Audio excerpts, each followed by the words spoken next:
Hello, hello, hello. Welcome to episode 35 of Cutscene Convos.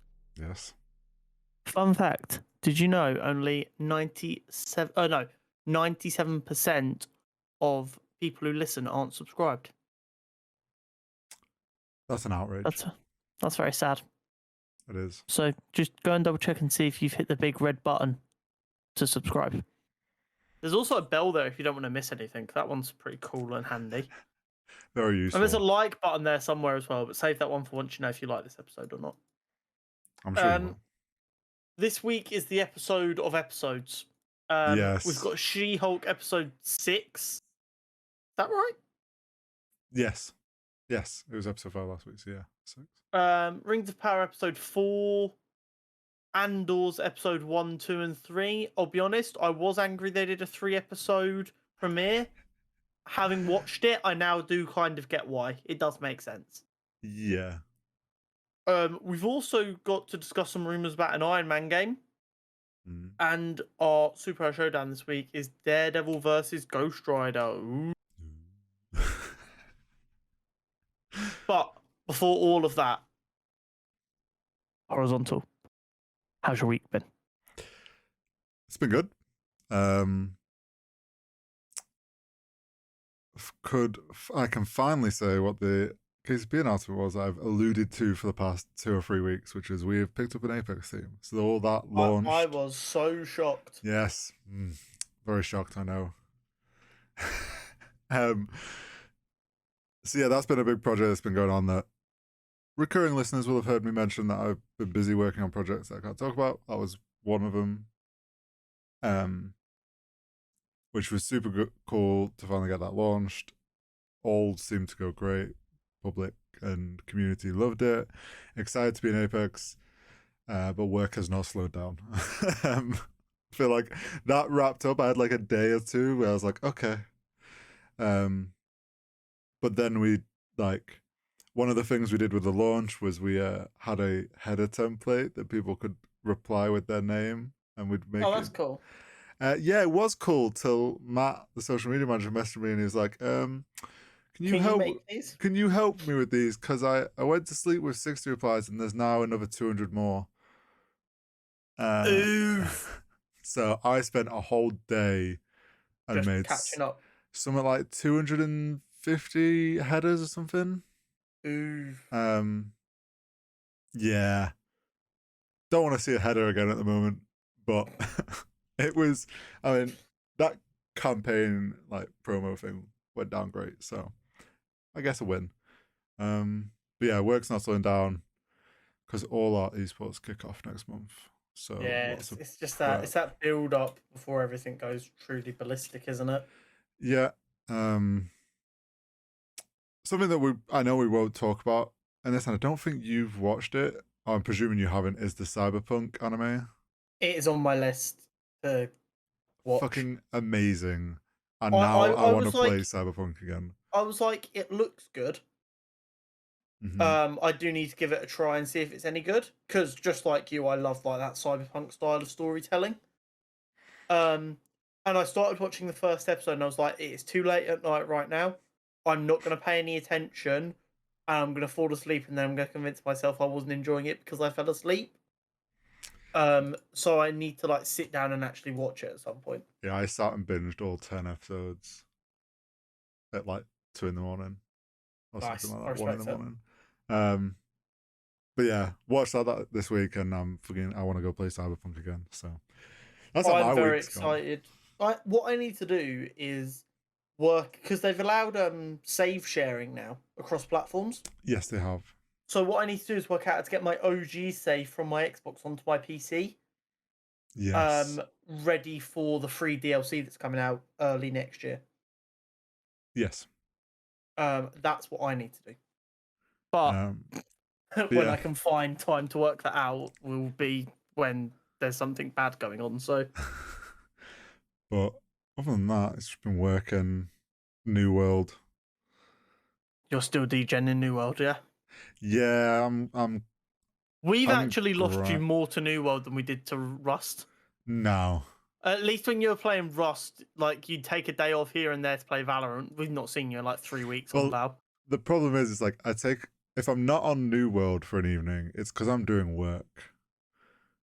So I've been using my free time to play New World and grind ready for the expansion that's meant to come out. Simply unacceptable. It's yeah, MMOs get me hooked. But yeah, that's my week. How's your week been? Pure fucking chaos. I think that's the only way I can really describe it. Fair. Work's just manic busy. I am. In all honesty, I'm probably burnt out. But admitting I'm burnt out means I then have to do something about being burnt out, like rest and relax, which I'm not going to do. So I just need to go. Oh, it's just a bit busy right now, and not admit it's actually something I can resolve. Mm-hmm. But for instance, like I got my new Apple Watch at the weekend, and I set my like active calorie burn on that, like target as 400 calories, which I've been hit normally about 8 o'clock-ish when I take the dog out for a walk. Yeah. So like it's definitely an attainable goal, but it's not like something I'd be destroying. Yes. Today by 2 o'clock I'd burnt 800 calories. Jeez. God. Yeah. And that's what I mean by pure fucking chaos. But yeah, I mean that's what it is. It's a busy couple of weeks. Hopefully in a couple of weeks' time I'll get a slower week where I can catch up on thoughts. Yeah. I mean that's my hope. Once the leaks start, is there's like a little breather. Yeah. But yeah, I mean I know what that's like. Just take a weekend off. Just like there are no weekends off Horizontal. Anyway, got the Sidemen charity match on Saturday, so that'll be fun. Oh, are you going to that? I am going to that. Is that a side plus thing? No, it's not. It was an open general sale. Oh, okay. Me, my brother, Jenna, my sister, and my mum are going. Oh, could be a good laugh. Yeah. Don't drink too much. Oh, I absolutely am going to. One way or another. Just come back from the game absolutely battered and load up the Modern Warfare beta. I look forward to seeing you on the timeline as a streaker across the pitch. No chance. No one wants to see that. I don't know. There's probably someone out there that would. Anyway, we're not doing a character profile this week. No. Because we decided we can't watching 5 episodes of TV, all of which were like decent lengths. Yeah. As well as having to have coherent thoughts about them and expecting me to find time to do a character profile was unrealistic. So suck on them. I mean, what, we hit 2 hours no problem last week with just She-Hulk and Rings of Power. I mean, there was D23 stuff, but there was, but yeah, like then slapping 3 episodes of Andor, which we'll be getting onto later, that we just knew that this week was going to be unrealistic. A lot to cover. Yeah, Star Wars really not helping us out there. No, they kicked our asses. I thought it would be a good idea to wait to watch Rings of Power until yesterday. To try and keep it as fresh in my mind as possible. And then, as you know, Hori, my dad wasn't feeling too great and he has a health condition last night, which just kind of chalked the initial plan. And just made everything not run smoothly. And then all of a sudden, because of the way my brain functions, I plan everything down to the second, not allowing a lot of time for stuff to take longer than expected. Which can then cause a catastrophic chain of events where I end up going, fuck everything, and just don't do anything. We managed to avoid that, but it was a little bit stressful there for a minute. Yeah. But it's fine. Because we get to start with the big green lady. Yes. Yesterday's episode, as you're listening to this, or today for us. Yeah. She-Hulk episode 6. A certified fucking banger. I don't want to hear it. I understand like people like different things. If you didn't like this week's episode, you're an L human being. L plus ratio. This week's episode was so fucking good. Well, it's like, let's be honest. If you're mad at this episode, you're just mad because you got called out in the first 5 seconds of the episode. Yeah. You're literally who they called you out, and you're just mad that you got called out by a show. So you just need to lighten up. So this week, sorry, let's just give a bit of context here. Yeah. For this week's episodes, there are lots of notes that I've written so I can keep some kind of coherent thoughts in my head. Some of them are going to sound really funny and really ridiculous potentially because they're literally, I live typed them as I was watching the show. So it's probably a lot of spelling mistakes as well, Hori, just so you're aware. I'm not going to notice because I'm terrible at spelling. This is what I wrote down for She-Hulk, although this was done retroactively and not while watching She-Hulk. Oh. A story, wedding, funny, enjoyable, furthers arc of Jen learning to love She-Hulk. I think that's pretty obvious. Yeah. We go to the wedding. She turns up in this dress that the designer made for her that fits her as Jen and as She-Hulk. She feels cool, confident, sexy. Everyone's excited to see her. They're like, oh my god, you look amazing. And then the bride is like, hey, yo, bro, what the fuck? Well, I mean, we all saw that coming, let's be honest. Yeah, we did. It's like she rocks up as She-Hulk, you think, this is, you're just gonna, the bride's not gonna be happy. Yeah. It turns out while the rule used to be don't wear white to someone else's wedding, you apparently also cannot wear green. Oh my god. Just as an FYI, I didn't realise that was a thing. Apparently it is. Terrible person. You loved it. And through that arc, I think we get some really fun moments, especially with Titania rocking up. Yeah. Happens to be a friend of the groom. Well, I mean, happens to be dating someone who's friends of the groom. Yeah, who, sorry. Let's be honest, they deliberately made. I mean, put it this way: the guy wouldn't have looked out of place on this podcast. A little bit nerdy, a little bit quirky, not traditionally handsome. Definitely was approached by her, and he said, "Can I have a +1?" And everyone's gone, "You need a +1? Sure." Yeah. I now have a new favourite, Josh. It was previously Crumb Caesar. Now it is a gentleman from the wedding. If he turns out to be evil in any way, I will be very upset. I get the sense that he won't be. Won't be evil or won't be seen again? Oh, won't be evil. I think we'll see him again. I feel like they set him up in a way that we will see him again. 100%. And then I've written down, B story with Mr. Immortal is cool as fuck, but they did Mr. Immortal very differently. Okay, so this is the thing. I didn't know if Mr. Immortal was like a big name character or if it was like a little side thing and it wasn't like a huge deal how like it was more like one of those fun cameos of a smaller character. I would say anyone who's like read a fair few comics and is into that world, so like follow like the pages that talk about obscure comic facts, will definitely have heard of Mr. Immortal. Okay. But he's definitely not so big that lots of people are going to notice the changes they made to the character. Right, okay. So, Mr. Immortal is obviously dealing with a divorce problem. I.e., he's been faking his death instead of divorcing people because he can't actually die. And now they've all caught him. Very funny, very good. I enjoyed it. I get why they did it. Yeah. The difference is, Mr. Immortal's a very happy-go-lucky guy in this. Yeah. In the comics, he's clinically depressed. Always? Or... Yes. Okay. So he kind of got his powers, had the standard kind of, it's cool having superpowers, and then he realised, I can never even remotely relate to another human being because I'm going to live forever, no matter what. Right.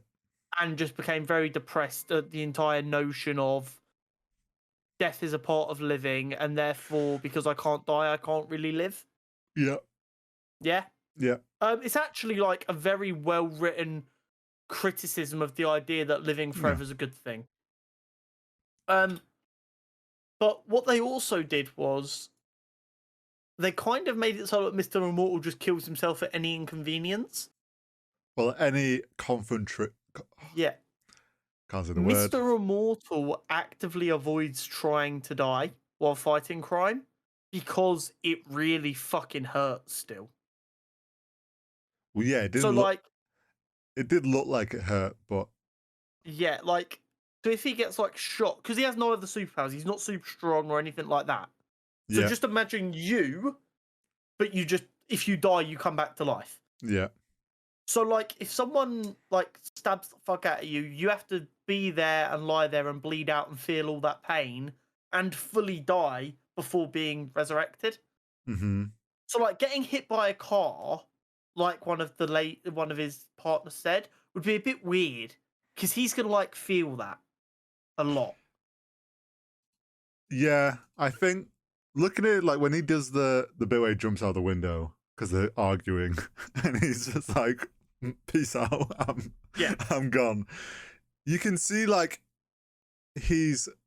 when he obviously comes back, you can see him like straining his arms are popping back into their sockets and stuff, and like you can see that like cracking and stuff, and him put his body regenerating in a sense.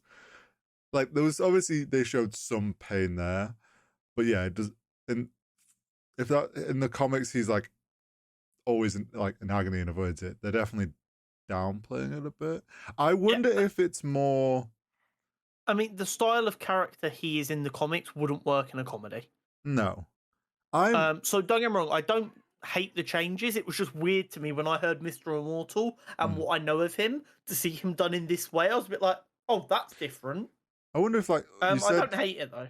you said in the comics, like when he first gets his powers, he's quite like, oh yeah, this is cool, but then gets depressed. I wonder if they're trying to play it off as like this is him. Yeah, still but we know kind of he's like had his powers for a while at this point. He's been married 8 times. Yeah, but you can get married 8 times very quickly. Do you know what I did enjoy? Go on. And this is gonna rub people up the wrong way. The fact that there was one guy there, as in as going through all these marriages, he's like, I've got to try it once, right? Yeah. And I am a genuine believer. If you live forever, you will eventually try everything. Yeah. I genuinely say you're like already 400 years old, for instance. Eventually, you're going to get to the point where you're like, you know what? I kind of have to fuck a guy and just know. Yeah. No. Don't ya? You would. Yeah. That like. Don't get me wrong. Some people would get there maybe after 60 or 70 years. Some people might literally the second they find out, they're like, well, I better start doing everything. Maybe. Yeah, I wonder if they're trying to. Cool. It was a really cool, just little nod to quite a like maybe cult character would be the right way to describe him. Yeah, it's one of those like a nod to the comic book fans that will recognize him more than like just casual. Yeah. I enjoyed the whole I forget the 2 female lawyer names. Monroe and Nikki. Yes, I really enjoyed their like. Nikki was trying to be judging of him. Well, Monroe, being a lawyer, was judging him, but could keep it professional, and was like, "Okay, I will." Like most lawyers, probably like, "I'll help." Like, I'll do the job, but it doesn't mean I can't judge you, sort of thing. Whereas Nikki's like still the paralegal, like, I'm gonna chat shit back to you. And then 100%. The way that she ended up dealing with the whole sitting on the table with her legs crossed, getting them all what they wanted, yeah. And they're all like loving it, and then the one woman where she's like, "Oh, and you'll get an apology and 15 seconds of eye contact," and that woman's like, "That's all I want." I really enjoy the fact that he tried to like afterwards. He said to Nikki, he was like, "Is 15 seconds really like Is that the best you can do? She's like, you're having 20. Yeah, It's like, yeah. no, fuck you. Make Yeah. eye contact with this woman and say, For that comment, you now get punished worse. yeah, Yeah. exactly. But then Monroe and like you could see there was kind of that. Although this is not conventional, she was kind of approving of the situation.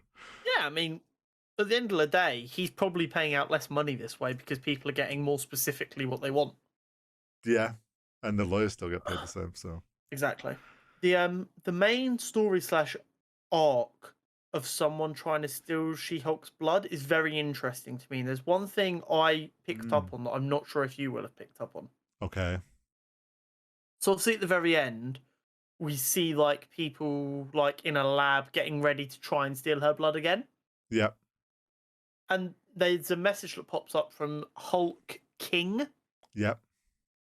If you say that, it kind of sounds like Hulkling. Yeah, or hulking. Like hulking up. I was thinking more Hulkling because Hulkling's a character. Well, yeah, okay. And it like if you just say it, that's Yeah. kind of how it sounds. Yeah. Which people were rumoring would appear in this. Yeah. Wasn't that name also the same one that was on that Reddit looking forum website? Potentially. I'm sure there was like that icon matched up as someone who was like posting stuff about She-Hulk on there. And I'm sorry, but they called it Invictus or whatever the heck it was called. Yeah. That was just Reddit. Yeah. And do you want to know the second I realised it was going to be Reddit?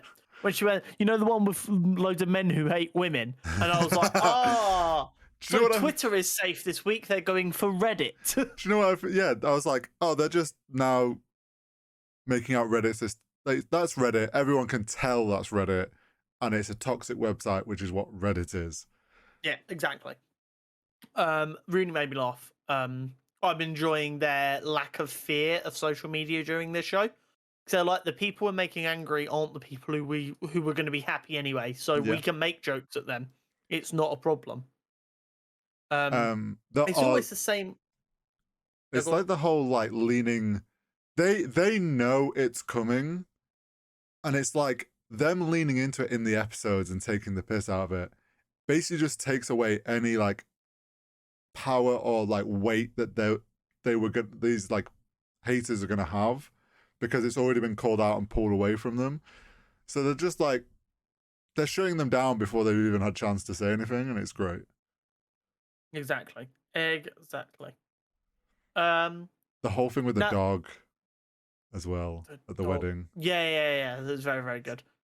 That stuff. One thing I am very, very curious about, and maybe this is just me looking into things, Monroe. Mm-hmm. She talks about her husband and kid that Nikki kind of asks more questions about, and she's like, enough. Mm-hmm. I've got a feeling that is going to become important. Yeah, there's obviously a reason she's keeping, and like this is probably also a slightly common lawyer thing to do, is like you keep your family and personal life pretty private so that nothing ever, like, depending on clients you deal with, like nothing ever kind of crosses over, I guess. But yeah, she's very defensive about keeping that stuff close to her chest, which means it feels like there's something being hidden there. I would not be surprised if her husband ends up being involved in the trying to get Jen's powers or blood sample. Maybe. That is my expectation. Note there was also like obviously they had the broken needle that they attempted with, and they were making like that new syringe with a fucking industrial level syringe on the end of it to obviously in hopes that that's going to pierce. I wonder if that's made out of something. Like, is there any material we know that can pierce Hulk's skin? Can adamantium? I can't remember if we went over this with the Superhero Showdown. Yeah. That's what I'm trying to remember. I feel like adamantium can hurt Hulk's skin. So I wonder if it's made, like, if they're trying something made out of that or not. What I will say is earlier in the show, she said nothing on Earth, mm, and adamantium is a vibranium-based alloy. yeah, So they might be doing it differently in this, but that could be something to do with Bruce's story. yeah, maybe. We've also had another little nod to Bruce's story, whatever it is, with her trying to call Bruce Yeah, and not drunk, getting through. drunk calling him. Yeah. Which is a little bit of a nod to the fact of, hey, don't forget Bruce has disappeared off world. Yeah, she's like, you've not answered me for like a few days, weeks, so it's been a month. Yeah. She's too drunk to remember, but like also making out a point of like, wait, how long has he been gone? Exactly. And she's not heard of him. So yeah, like that whole thing where he was in this and then he cut out as they fucking space jumped. She's obviously not heard from him since then, so Yeah. he's too busy. Doing whatever he's doing. Yeah. Oh, I saw one theory about that. Oh, go Which is they've come looking for Hulk because Sakaar has been attacked or destroyed. on. Okay. And the theory was, what if it's Hercules looking for Thor, and one of the last places Thor spent a good chunk of time was on Sakaar, and was like the whole fighting thing, like he'll have been like feel like say like on the internet, like there would be proof that he was there, and on like a trail is going to lead someone there if they're looking for places where Thor's been. So it's like one theory is, it's obviously probably a bit more of a stretch theory, but it's like, what if Hercules has been there and done stuff, and Hulk's going back? I still lean more heavily on it's building up to a World War Hulk or Planet Hulk film. Most likely. But it'll be interesting to see exactly how they do it, which is the interesting one. But I mean, I'm a little bit sad there was no post-credit scene. Yeah, and also a bit sad that we didn't get to see our friend that we're waiting. Yeah. That's been, I think, sadly, because this is a really good episode, that's been the biggest talking point on Twitter. The fact that everyone assumed, myself included, that we were finally going to get Daredevil this week. What I will say is, I've got a feeling that we are going to see Daredevil in each of the last 3 episodes now. Possibly, yeah. I think he's going to end up helping her resolve whatever kicks off in the next episode, and is going to be the arc for the last 3. Do you know what I feel they should have done then?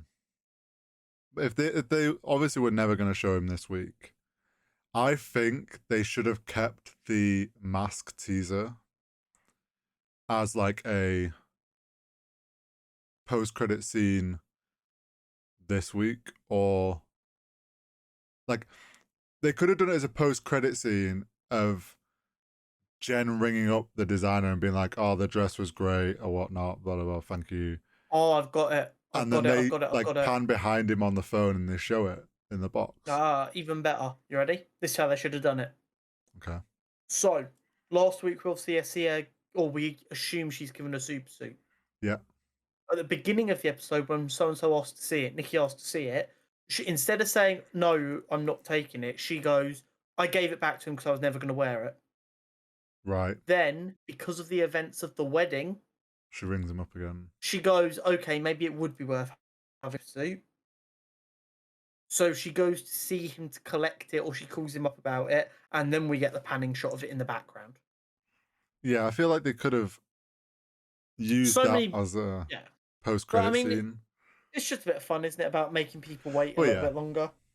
They know Daredevil fans are going to keep tuning in just in case their horny boy turns up.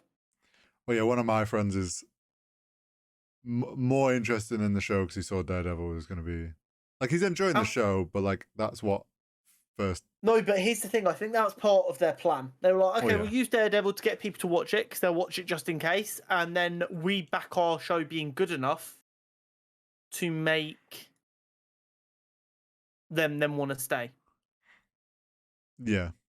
The thing is the funny thing is with one of my friends, he's done a law degree, so he's like, yeah, the show's all right, because he's like, there's a lot of the law stuff that just wouldn't stand up in court, because and that kind of breaks it for him. Yeah, Which I was as is any law show Yeah. ever. They're like I've seen I'm saying a lot this week. I'm so sorry. like, Um, I've seen like I'm really aware of lean it into now. it.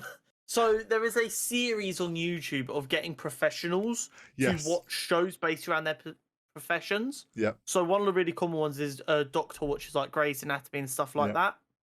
One I've seen is a lawyer reacting to Suits.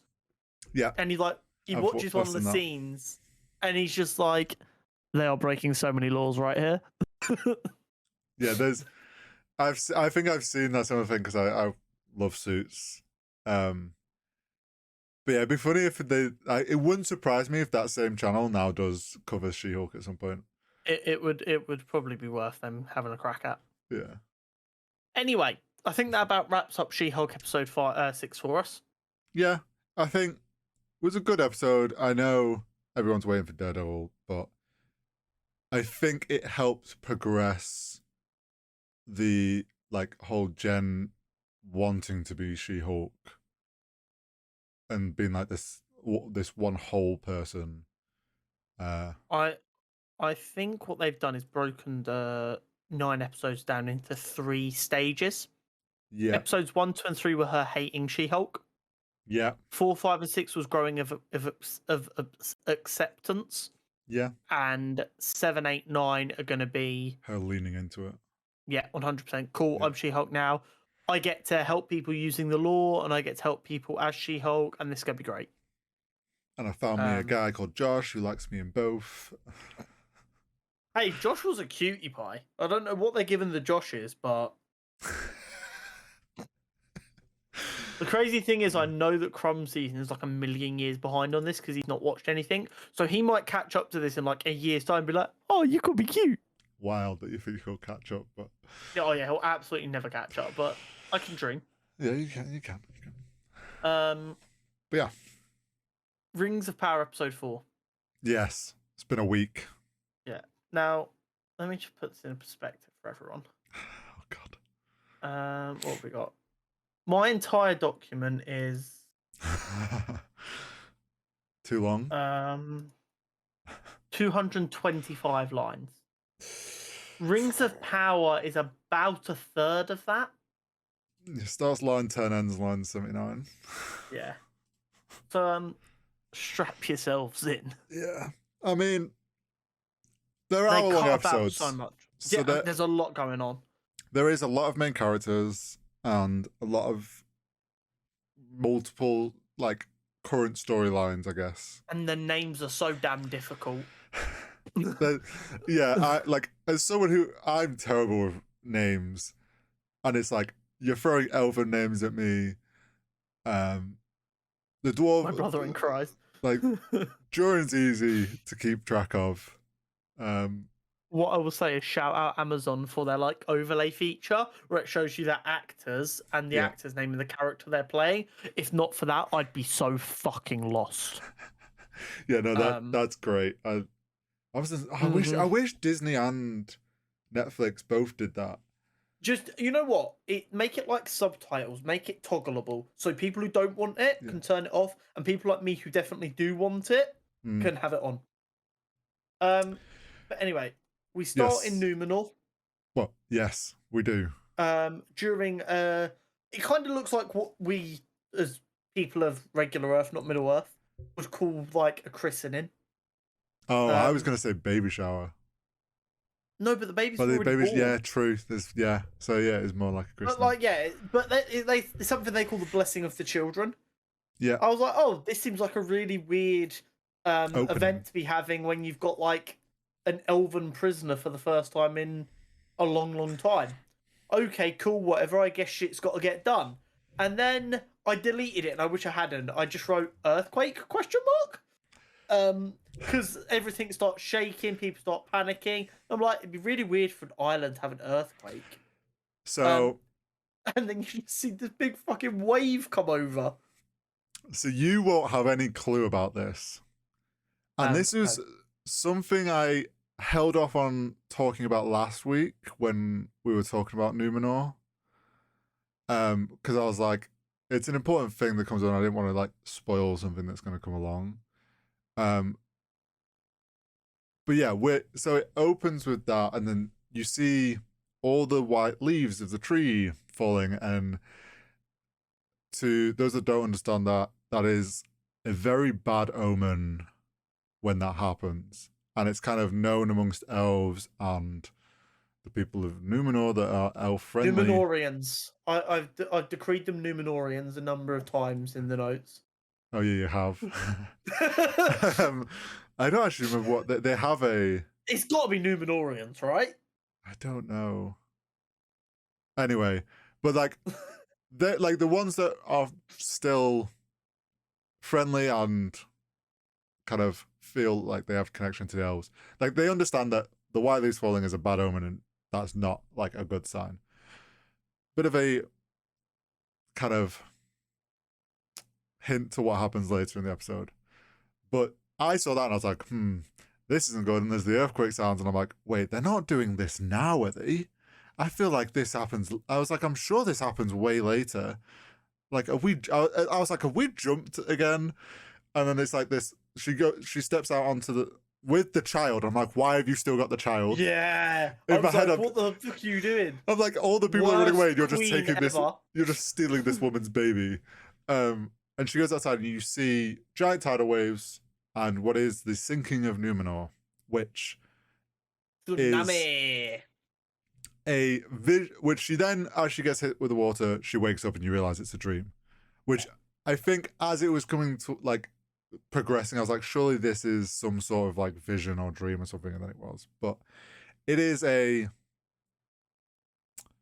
vision to the future of Numenor. So they don't manage to avoid that vision. Because obviously her thinking that she's going to avoid the vision is what makes her make her decision later on. Mm-hmm. Anyway. Yeah, she wakes up. So she wakes up. We see the people that Halaban beat the shit out of earlier. Yeah, the punching bag. To quote me here, Numenorians rallying against Galadriel / the elves. I actually spelled Galadriel wrong that first time because I hadn't bothered to look it up because she hadn't been on screen yet. So AIM wasn't available to me yet. So I couldn't double check my spelling yet. Yeah, so we saw the guy that Halbrand had beat the shit out of being like what we've already seen from Numenor, which is their disliking of elves and him trying to like a little bit bigoted. I'm sure some people who've watched some of our episodes probably thought these guys were right on the money. Yeah, get rid of them. Fucking elves. Talking about, but the way he's presenting the elves like they're gonna come along, they're gonna steal our jobs and our craft and our trade in there. They don't sleep and they're undying and like wavering. That they don't need to sleep and rest. It's like, well, the elves are never gonna do like that. That's not in any interest of the elves to come along and do that. So like you're kind of a weird stretch. And then we see Farazon with his son having a little bit of back and forth, like talking about wise people. I can't remember what they talk. His son says something to him, and then his father's a bit like, "Oh well, wise people would do this, whatever." And he tells him that there's a bit of a stirring amongst the people. So Farazon try. Okay, so I rewrote my next bullet point like 4 times because I wasn't sure what was happening. Okay. So originally I wrote Farazon is trying to quell the peace and like calm people down and be like it's not that deep. But then I was listening to it, I was like, no, that doesn't sound like what he's doing. So I rewrote it to what I left there, but I did back and forth a little bit. So what I wrote down was that he's trying to like capitalize on the situation to try and get power for himself. Yeah. So he in his speech, like he talks about I think he says the descendants of Adine, I think is what they're called, which is the men of the First Age who sided with the elves and who were like their founders. It's like talking about them being descendants of that and like they're good people, and then talks about all that they've achieved and kind of like your typical we have nothing to fear, like look at how good we are Yeah. sort of thing. Something that kind of they then, after he does that speech and obviously all the crowd, and then he offers them all free drinks, and who doesn't like a free drink? He walks into the crowd up to that guildsman guy, and they kind of share a weird bro hug sort of look. And I don't know if you remember, but when we first saw those two characters, they were stood together when Galadriel first arrives, and they're all in that hall having like drinks and talking and stuff. Oh yeah. So I'm wondering if there's something mischievous afoot. Yeah, they're actually maybe more something going on between them, that they're more allies, and sort of he was setting the crowd up and like rowdying them up in a way that then what's it called? Farazan can come in and then seem like the better person and get a better public like standing with the people, like kind of falsely rowdying the crowd up so that he can then bounce off that and come out on top. Maybe. There definitely seems like there's something going on there. Yeah, and it's important that we mention as well that Arian, the daughter of Elendil. Yes. I'm trying so hard to remember these names. What was there in the square watching as this happened? Yes. It's always important to remember when you're watching shows with a lot of characters that just because you have all the information doesn't mean all of the characters do. So the fact that one of these characters saw that happening means she can give that information to her father, which might prove important down the line. Yeah, and Farazan is meant, like, I'm pretty sure he is the person that's like kind of really does rally the people against the elves and kind of makes a play for power. So I think this is him the start of this. And obviously Arian and her father and her brother are very much on the elf side. Yeah, they're descendants of elf friends, so that's no surprise that she's a bit listening along, and you can kind of tell that she's like, this is not impressed. Yeah. And then Farazan's son tries to chat her up and offer her some wine, and she has to disappear off to do her work. And then we go to Galadriel having a meeting with the Queen.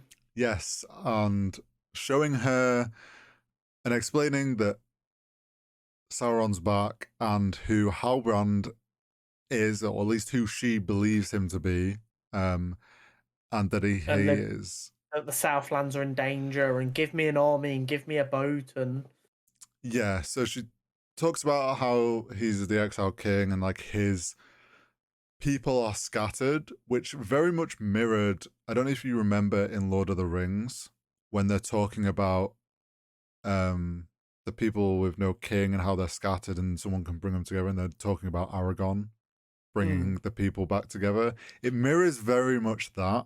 Halbrand has very much been giving me Aragorn vibes. Yes. A bit because Halbrand isn't a character that's existed before now. Are they just setting him up to be like Aragorn's descent? I always forget ancestor. So Aragorn is he is actually from the bloodline of Sildur and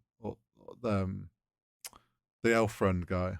I can't remember his name now. Aragorn's actually from that yeah, he's from that bloodline, so he's not going to be linked bloodline wise to Halbrand. But it's just like very mirroring things of, unless, I mean, who else do we know from the bloodline of Elendil that hasn't existed before now? The daughter. Yeah. Halbrand gonna get freaky. So I don't think so. But yeah, they're kind of mirroring that whole thing of like the race of men is spread and broken, and there's a king here that can pull them all together and rally against the evil. And that whole talk kind of then ends with the Queen not really believing her and standing her ground, saying she won't help. And then Galadriel demands to speak to the real person in charge, the king, which, safe to say, goes down like a lead balloon, and she gets herself thrown in jail. Well, these are my 3 bullet points for that meeting. Galadriel tries to explain to the Queen the danger coming to the south. Galadriel asks to speak to the Queen's father. Galadriel is sent to prison with Halbrand. Yeah, it's very much a she still isn't reading the room sort of thing. And elves, they're autistic as fuck. They do not read the room at all, ever. I think it's and also Galadriel is the worst. Yeah, I think it's also Galadriel is very much she feels she has this mission to destroy the evil, and she doesn't care for like if people believe it or not. If people believe it or not, because she knows it to be true, and she feels that everyone should believe her and whatnot. So she's very much very blunt, and it's not working out for her. And she ends up in prison with Halbrand. We do have to find it quite funny though that the person who theoretically can live forever is the only person with any sense of urgency. Yeah. I do find that really funny. You've got all these humans who are going to live 100 years just kind of floating about in no real rush. And she's like, I've lived for longer than you. I will live even longer than you. Can we please get a fucking move on? Do you know what that makes me think though? It's like, is that a situation where when people don't believe it's an issue or something that it's going to, like normal people are like, oh, well, if it is a real issue, it's probably not going to affect me in my lifetime. Like, I don't care. Whereas for her, she's like, well, this will affect me in my lifetime because I live forever. Can we get on and deal with this now rather than in another 20 years, 50 years when I'm like, oh, we're still having the same conversations. Yeah. It was a very interesting meeting that I think shed a lot of light on what is happening in Numenor. Yes. And then we cut to Isildur, on a boat, doing his usual daydreaming. Was he like on like his like final test or something for the Seamaster? Because I know he was close to graduation. I think that was I think that was the final test, or it was the like mock test. Like the one right before or something, but I have a feeling it was the final one and they were going to graduate off that.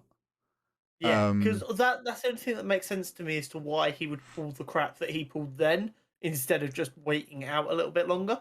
Yeah, I think it was the final sort of like test for him.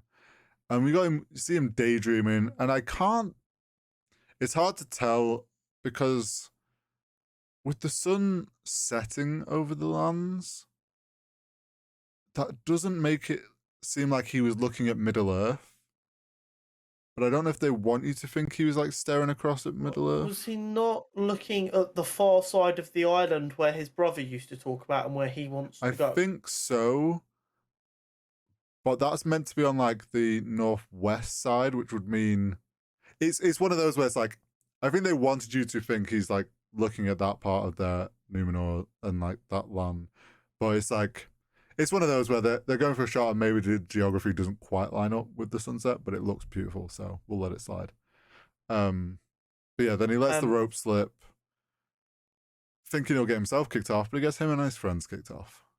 Yeah, and that leads to a pretty rough encounter in the street where his mate basically calls him a useless piece of shit who's selfish as fuck. Which I think's fair. I mean, yeah, 100%. If you were like, imagine you're like in your final year of uni, you've worked really hard, you're genuinely like living your dream, and your mate who's tagged along but never really been that into it does something and gets you expelled so you don't finish, you'd be pretty fucking mad. Yeah, you would. And based on my understanding, it seems like being a Seamaster is like a very honourable thing for the people of Numenor as well. Yeah, because they're meant to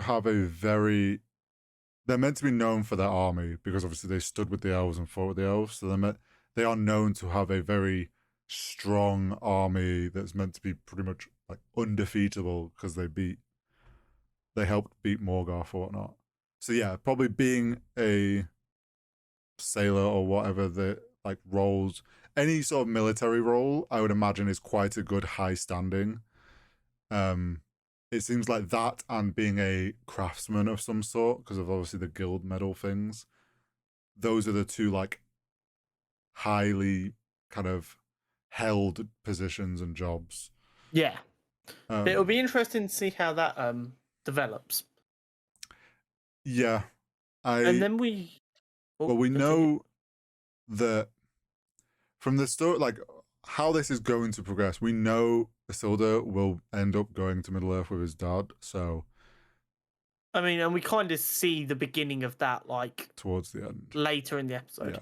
Yeah, I'm trying to talk as if I'm watching the show right now, Hori. Yeah. Because there are some questions in here that like kind of get answered not that long after. Okay. So then we cut to the opposite of beautiful Numenor to dirty, filthy orc camp with Arondir on his knees as we left him at the end of the last episode. Yes, being approached by a very blurry fella at the end of the episode.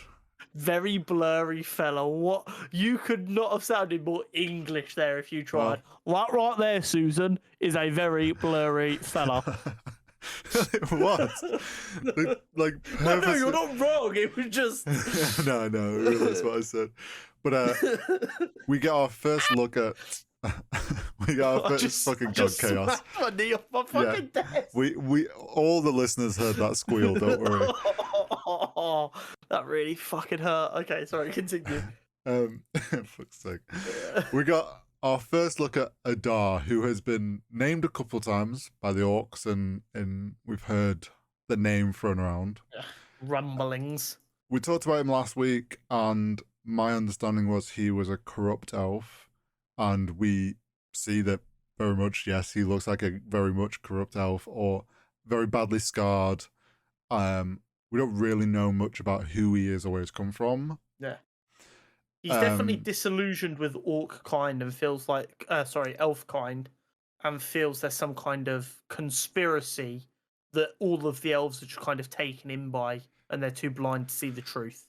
Yeah, and he's talking to Arondir, asks him like where he was born, and they talk a bit about those elf lands. Yeah, which shows he was definitely born as an elf in the Elflands.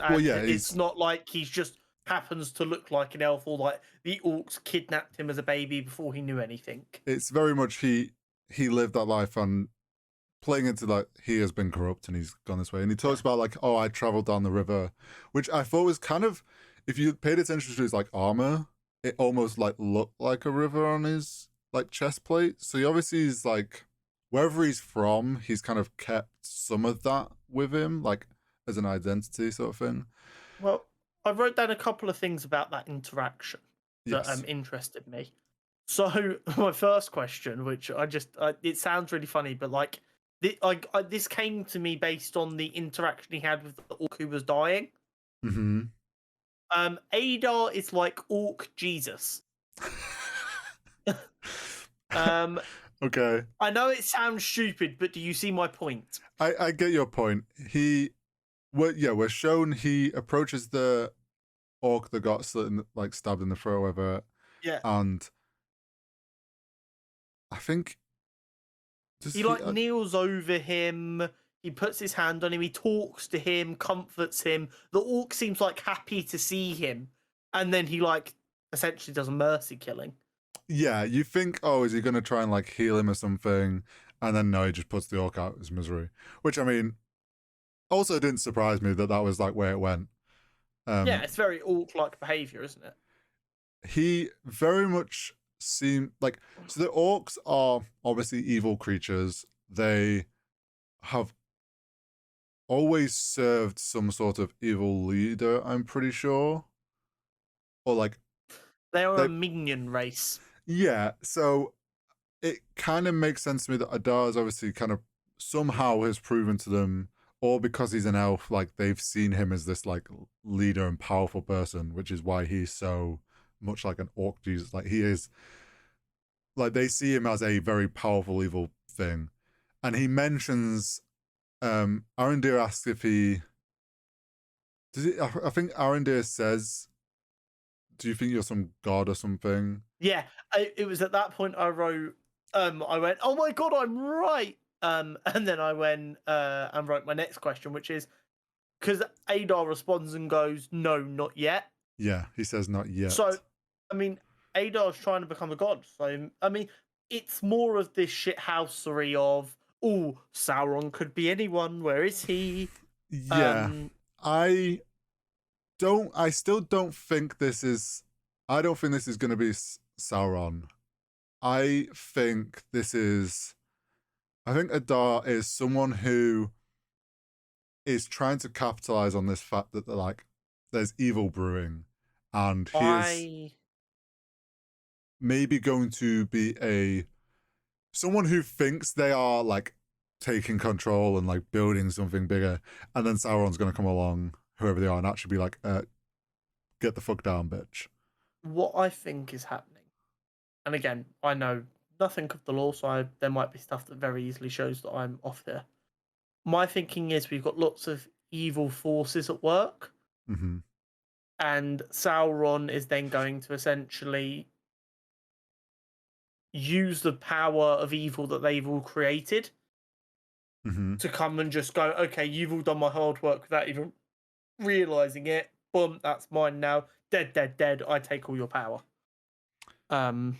Essentially, I think Adar's gonna definitely be like the main foe for a little while, and whatever he's trying, like he's hunting.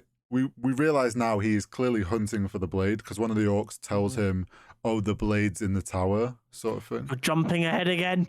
Well, it's not. It's in that scene when they No, it's not.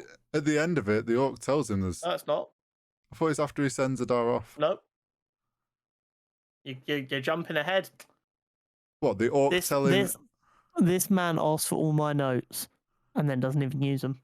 Bounce between your notes and my notes. The scene ends with him giving Arondir a message, but we don't hear what the message is. So they have a bit of a conversation. He's like, I'm going to send you to the humans in the tower.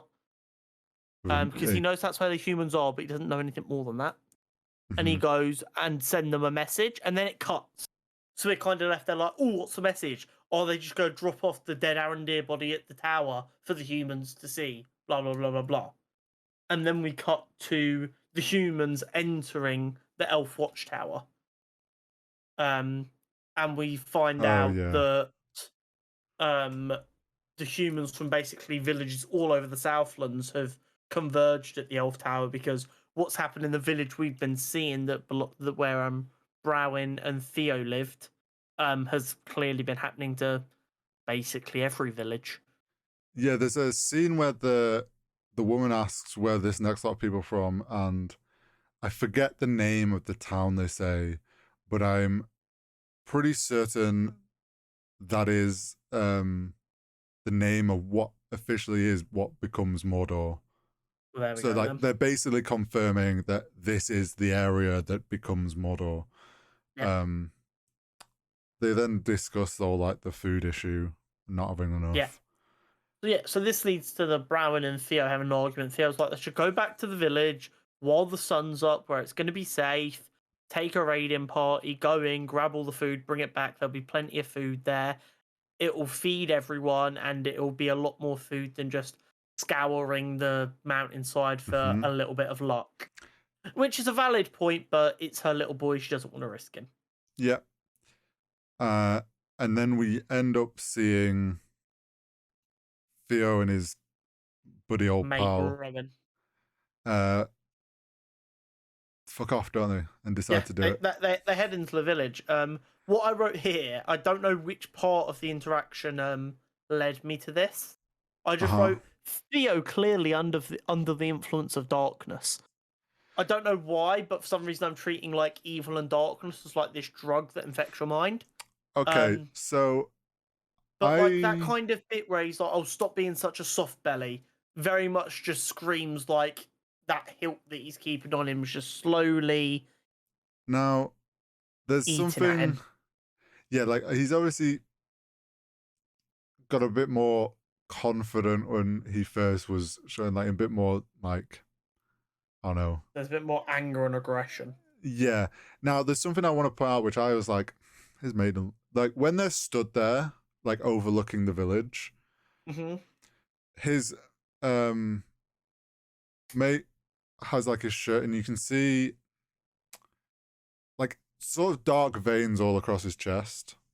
Now, if you recall back to when they first found that hilt in the barn, Rowan picks it up and cuts himself on it. Oh shit, he does. Um, and he doesn't look that great.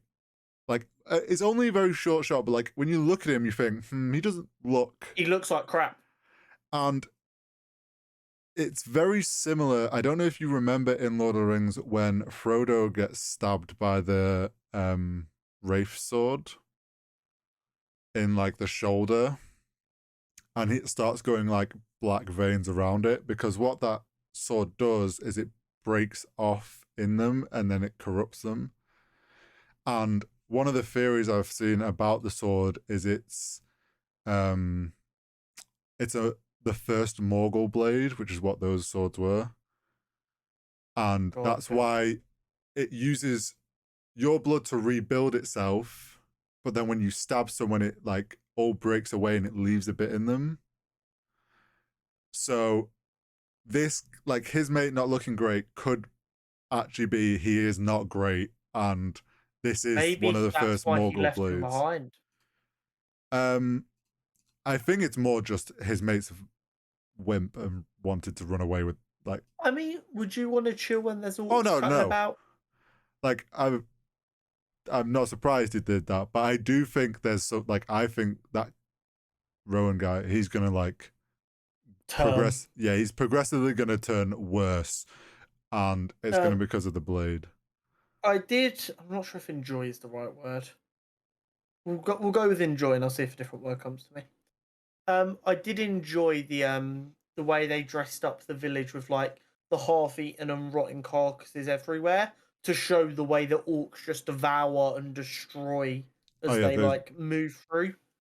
they just smash up everything and eat what they can, and Yeah, very rabid and I think that whatnot. was a brilliant way of kind of selling like the trail the orcs leave behind. Yeah. Um, and they've pretty much collected everything, and then he's like, "Oh, let's go. I want to go in the pub and check the tavern or whatever." Which is obviously a bad idea. In any kind of horror-esque genre or scary moment in anything, do not go in or out of doors. Yeah, Do and not split up. Do not go up or downstairs. just Very don't easy. just don't split up. And like, if you can, like, if a door closes behind you, like it's in instant red flag, because he goes in the tavern and he's searching around, he finds a bag of grain or whatever on the floor, and then the door closes and you think, well, oh, here we go, this is where it's all going to go wrong. um which it does. There's a orc, and Theo instinctually Hustle. just stabs the hilt, like the pommel of the blade, as he Yeah, has done before, into his like fore. I think he did it before. No, he only bled into it, didn't he? yeah, But like he stabs it into his forearm, and it like regrows the blade, and the orc goes fucking mental because he's like, "Holy shit, it's the blade we've been fucking looking for." yeah. That's why they're still in that village that has no resources left because they're looking for this blade because they know it should be here somewhere. Yeah, they've obviously sensed it or whatnot, or this was the last place that they sensed it Yeah. being.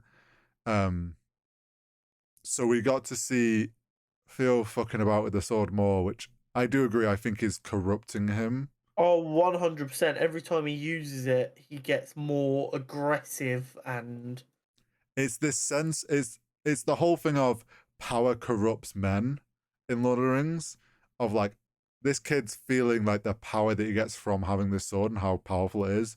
And he's like, well, only I want to use it. And um there's the whole them having a bit of a tussle and a fight. Um, and then Theo fucking books it because he doesn't know where. Not Theo. Rowan books it because he doesn't know what Theo's doing. yeah. Um, which is that then when? No, it's later on. Then the mentions this to Adar that they've got Yeah, you're still trying to jump ahead here. my brain's So they have forgotten. their fight in the bar. Yeah. Theo, after a little fight, runs outside, jumps in the well. We don't see him jump in the well. Oh yeah. The orc follows out and shouts to all the orcs, "The boy's here, the hilt's here. No one sleeps, no one leaves till we find him." Typical orc Um, behavior. yeah. Then the orc has a big old drink of water from the well, throws the bucket back down because he has no respect for anything. Hits Theo on the head, and Theo, like an idiot, goes, "Ow!" Yeah. So the orc checks back over, but Theo's ducked his head under the water quick enough, and then he comes back up. The orc doesn't think to like wait for a minute because people can hold their breath. Well, orcs That's are... fine. Orcs aren't known for being intelligent, so I'll let him off. And that's where we leave that at that moment. Before we start, I just want to say the prosthetic work and all the costume for the orcs, incredible. What I will say is, while all the prosthetics are quite incredible, then few moments where they do go pure CGI become more noticeable because of it. Yes, and I'll explain what I'm talking about when we get to it. But there is a scene where they use more CGI than like when you're actually seeing the orc fully, and it made it more noticeable, unfortunately. But I mean, for me, that's not something that bothers me personally. But in them proper shots where you like see the orcs, phenomenal. Yeah, I'm a big fan of prosthetics with CGI touch-ups, a la George Lucas. yes. So then after that, we cut back to the Elflands. I wrote the Elfland because I, at the time, didn't know the name. Were they in Linden? Yes.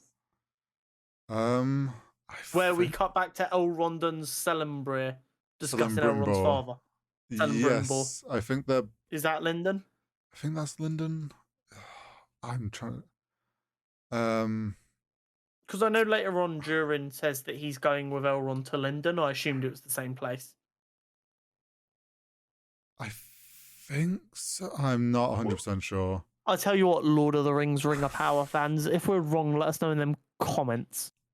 Yeah, I forget the city names. We go back to I was gonna say Lindor then, like the fucking chocolate sweet Linden, where we see Elrond and Celebrimbor. Yep. Fucking elves. And basically, in one of these things that leads to back to what I didn't know until a couple of weeks ago, but you explained of Celebrimbor is definitely being corrupted but doesn't know it, and that's why he's working on this project. He just out of fucking nowhere decides to bring up Elrond's father to like put him on his back foot. Well, so we start off by getting that opening shot of the dwarves absolutely smashing it already. Building the they are tower. building that shit fast. And it's huge, this tower that they're building, this like tower forge. And you get like Elrond turns back around and he's like, "Oh, it's great."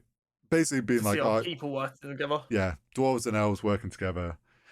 And that's when Celebrimbor brings up that about Elrond's father, of which Elrond... It's almost like he wanted to distract Elrond from looking at the project too much and asking questions.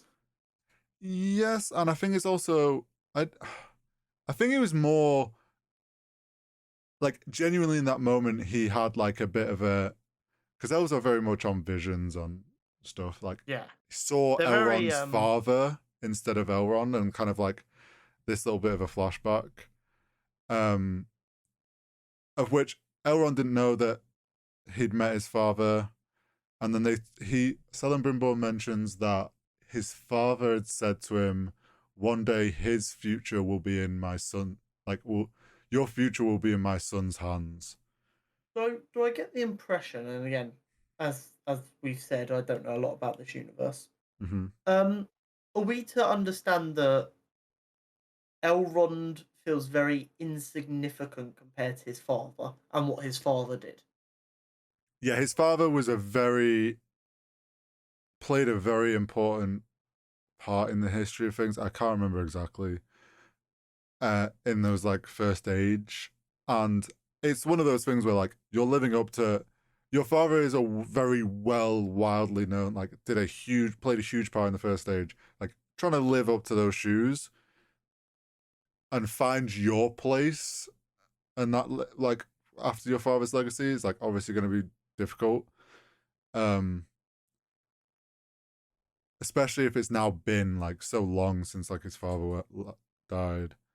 But that whole thing of saying that Celebrimbor's future is in Elrond, going to be in my son's hands, I feel is them somewhat. They're obviously hinting at the fact that it for Celebrimbor to his like future and his calling that he feels is these rings that he's going to make. For this to be possible, he's needed Elrond to get the dwarves to make the fort. Like a lot of that, really, it's come down to he's needed Elrond to make this a possible. Oh, see, I took it differently, and this is interesting. I'm not saying I'm right, but I like to look for like the things in media they like to put in there to like tell you the story without saying anything. Mm-hmm. I took that more as we know Celebrimbor's been like corrupted, but doesn't really know it. Mm-hmm. I took this more as his subconscious brain that is aware something's not right, trying to like plead for help. He's like, Elrond, something's not right, and I remember someone telling me that you would be able to help me. And Yeah, it's I like mean, that part of his brain that knows what's going on, going, I need help, but I don't know how to ask. Um, it that's could what I be took that it. as. It could be something more down the line once the rings are made and there's like some decisions made. It's like on Elrond to do something. I think the way they were trying to set it up with that is like all we know about is that Elrond's helping him this forge being made, so it's all something to do with that, and Elrond's a big part in something that Celebrimbor wants to do, um, which I think is more of a nod towards these rings, because obviously we know Yeah. where that all leads. Um, and then the conversation kind of tapers off to Durin. Oh yeah, he's like Durin's avoiding me or something. Yeah, he's like, have I done something to upset Durin? Because I've not seen him. Is he like not happy with the arrangement? Is he angry with me personally? He's basically asking, is he against the project or is he against me? What's going on? Yeah, and Um, you also have to remember, like, he originally was probably hoping to go in the mountain when they first went there. Like, that was the original plan, was they were going to go in and discuss to him. So, and he has this admiration for the dwarves. And then that plan changed and he had to go back on his own. It could even be that, like, he feels something's being hidden from him. yeah, But yeah, he's unsure what's going on. yeah. To which we then cut back to, and this is going to hurt you even more. I put Dwarfland, because I forgot the name of the city in the mountain. um, Moria or Khazad-dûm, or I forget his other name. Khazad-dûm. Yeah, okay, cool, that's fine. Where Elrond is obviously looking for Durin, and he's Yeah. talking to Disa about where's Durin, Mm-hmm. and Lisa tries to lie by saying Oh, he's down Disa in does the a chasm pretty mines. good job of lying. I mean, yes and no, because she says, "Oh, he's down in the chasm mines or whatever." And everyone's like, "Oh, then why does he not have the tools that he would need for that? And why are you making his favorite meal? Because he'll be gone for 2 days if he's down there." And then she does a good job of like doubling down to get Elrond to Yeah. back off a little bit. She But thinks quick on her feet. yeah, but I mean, it's still not enough because after their conversation, in which we believe Deezer has successfully um, evaded Elrond's suspicion, we have Disa and Durin discussing the progress in this secret mine that was alluded to in episode 2.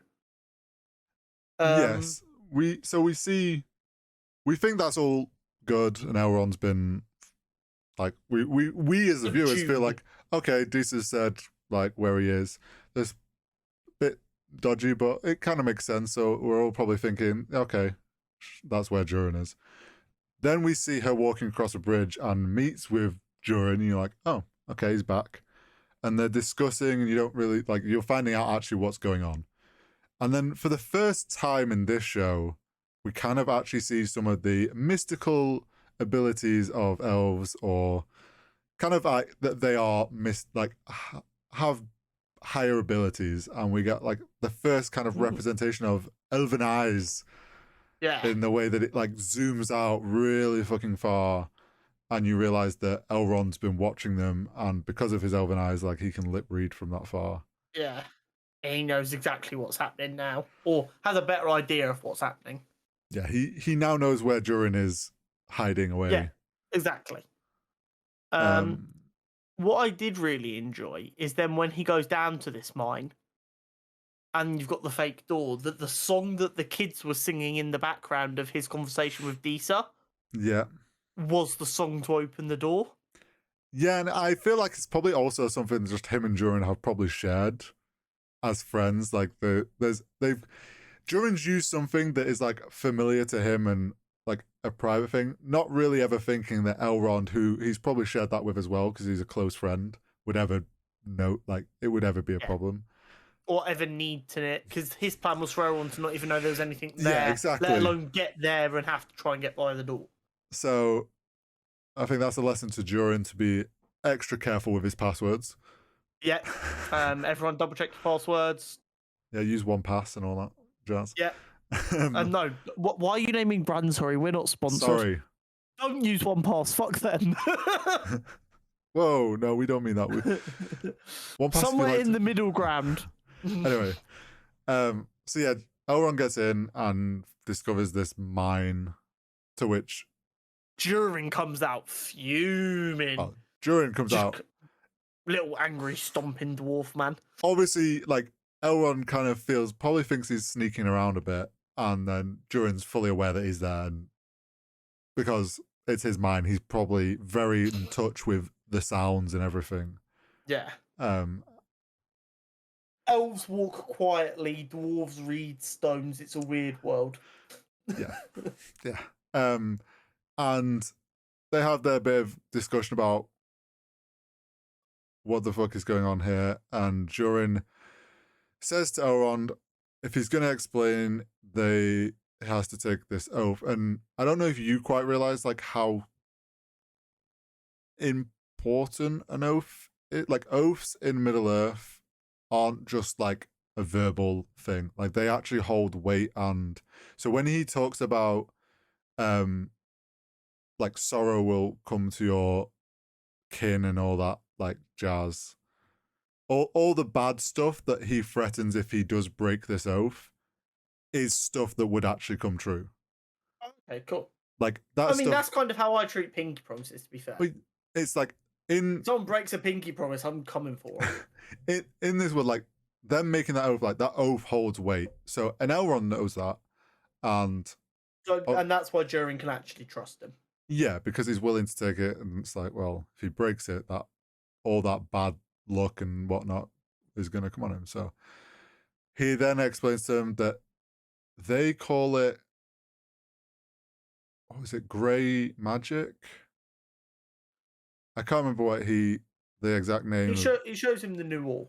Yeah, he shows him the new ore, which a couple episodes back I discussed about. I wasn't sure if this was going to be a Heartstone, like what we saw from Thorin and in the Misty Mountains, or it could be Mithril.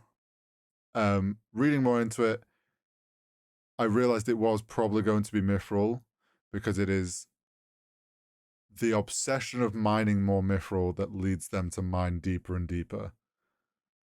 And so I don't get dwarves. Okay. Are they?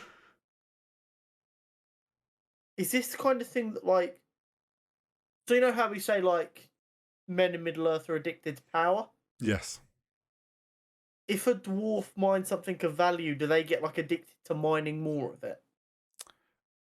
So dwarves are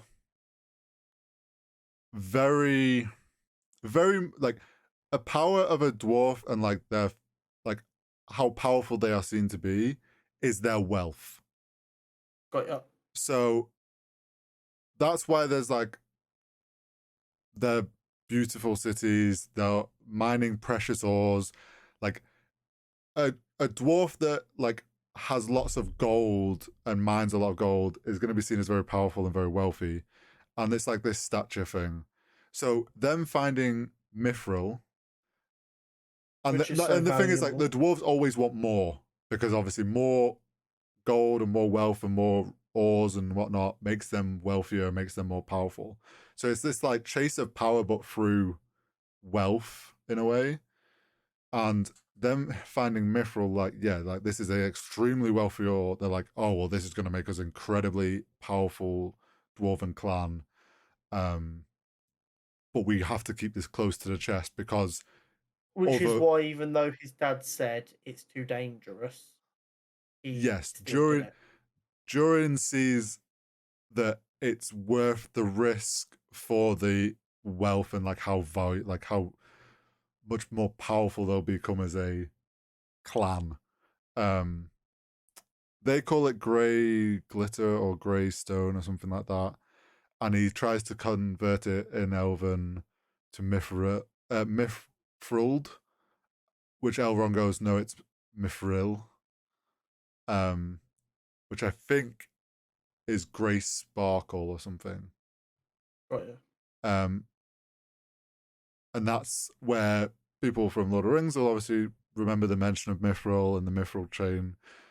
It's a very light, very very strong, but also very light at the same time. It's your classic kind of sci-fi fantasy fake metal.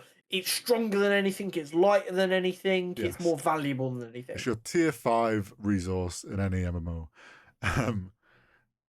And Elrond says that, goes to give him back, and Durin says, no, you can keep that as a token of our friendship.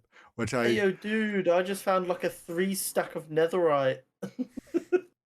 Well, it's literally Sorry, like, continue. he's found a fucking vein of it. It's like, okay, you can keep a little sliver, but I feel like that's going to play there's going to be something there where someone else discovers that. Yeah, 100%. That's foreshadowing if anyone's ever seen it. Yeah. Oh, don't tell anyone, but here's the thing. You can hold on to that little bit, just like, don't lose it, sort of thing. Well, obviously he's going to lose it at some point. And I think Celebrimbor is going to find out about it. And the worst possible person. The corruption in him is going to be like a bit obsessed with wanting to use it. So yeah, and then it all gets cut short because the mine collapses, which is the danger that his father talked about. And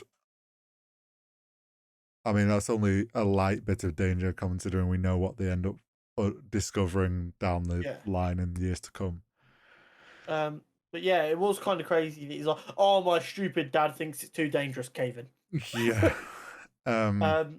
And then obviously Durin goes in, he's desperately trying to help his men because he's a leader first.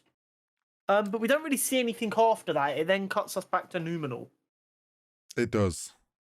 Where we come back to Arienne sitting in the square, reading her book. And then a brother comes along. Not a brother. It was Kemen. I thought a brother shows up at one point. In a minute. Oh, is that the next bit? Ha. My brain merges it all together. Don't worry, guys. I pay attention. I just like, it all merges and condenses. Yeah, no. So she's reading, then she gets up and she bumps into Kemen, and they spill something. And he's like, "I tell you what, we'll clean this, and then we go for dinner later." And she's like, "No, stop flirting with me. I've got work to do." In fact, my direct line is bumps into Kemen, Hunter ensues. Yeah. I used the wrong spelling of ensues, but they don't know that. Well, they do now. We then cut to Galadriel in prison. Yes. With Halbrand just taunting her. Yeah, essentially. Just being like, you're an idiot. Just like, do you not see why she got pissed off? And she's like, no, but she wasn't angry. And then he's like, okay, when did she get angry? It's like, when I mentioned the king, it's like, oh, maybe pull that thread. So, something I've noted is, this is very much, and it's happened a couple times now with Halbrand, where he will it's sort of scheming, but he'll kind of influence people in what they're thinking about, or like, and he's like telling Galadriel, like trying to get her to figure it out, knowing that she's then going to try and pull something. Yeah. It's like he kind of manipulates people into Doing his dirty furthering, work. and like furthering like issues and mischief going on. Very schemy, sort of almost evilly Sauron energy vibes of like playing people in a way that they then make decisions that in a way probably benefit him a bit. And kind of like puppeteering a bit. Because there's also what's he called? The guilds. Marathon? Yes. Comes in and then Halbrand tells him, "Oh, you don't want to do anything." Which then probably makes him think, well, yeah, if I don't do anything, this might benefit me because that's an elf that's escaped and the people don't. He's like very much puppeteering what's going on. Which it's a lot of bartering. Yeah, and I feel like Halbrand's playing some like long evil game, which is why I feel like while it's giving us very Aragon vibes of who he is and like his role, like he is a exiled king sort of thing and can bring people together, he might end up bringing people together for the wrong reason. Is one theory. Mm-hmm. But yeah, they come to move Galadriel. Yeah. To which she then just outplays them because she's an elf warrior. Like, get good, scrub. I've been practicing this move for 10,000 years. Literally, it's just like, well, you thought she was going to come quite late, but this is what happens when an elf actually fights back.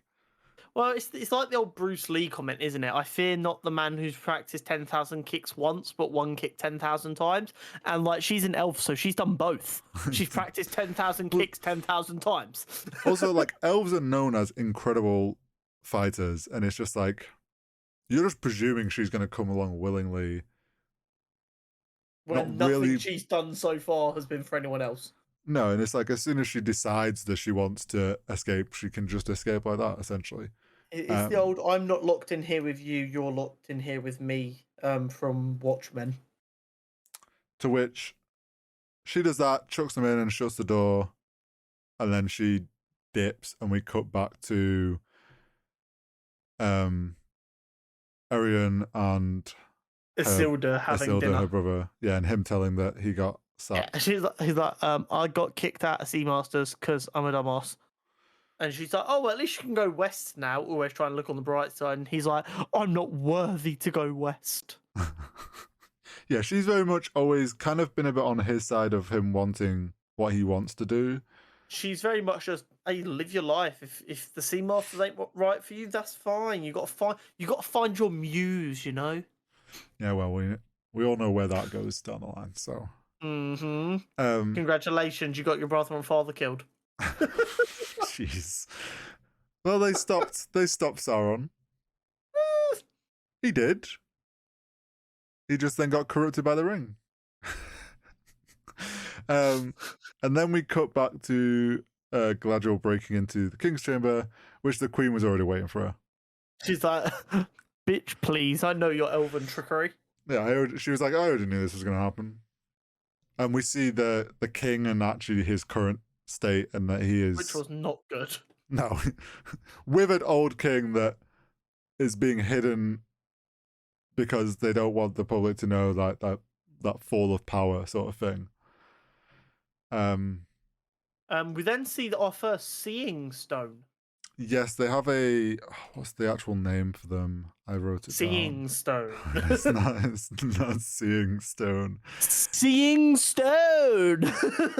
I think they're called a Palantir orb. Yeah, it's something that begins with a P. There's I know that much. 6 others, and I can't remember if this is the same one that.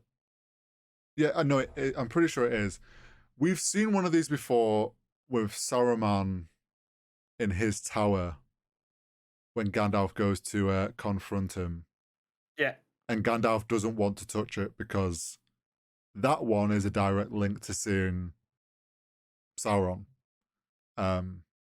Okay, so do each of the seeing stones kind of have like their own thing? Like one shows all the good stuff to come, one shows all the bad stuff to come.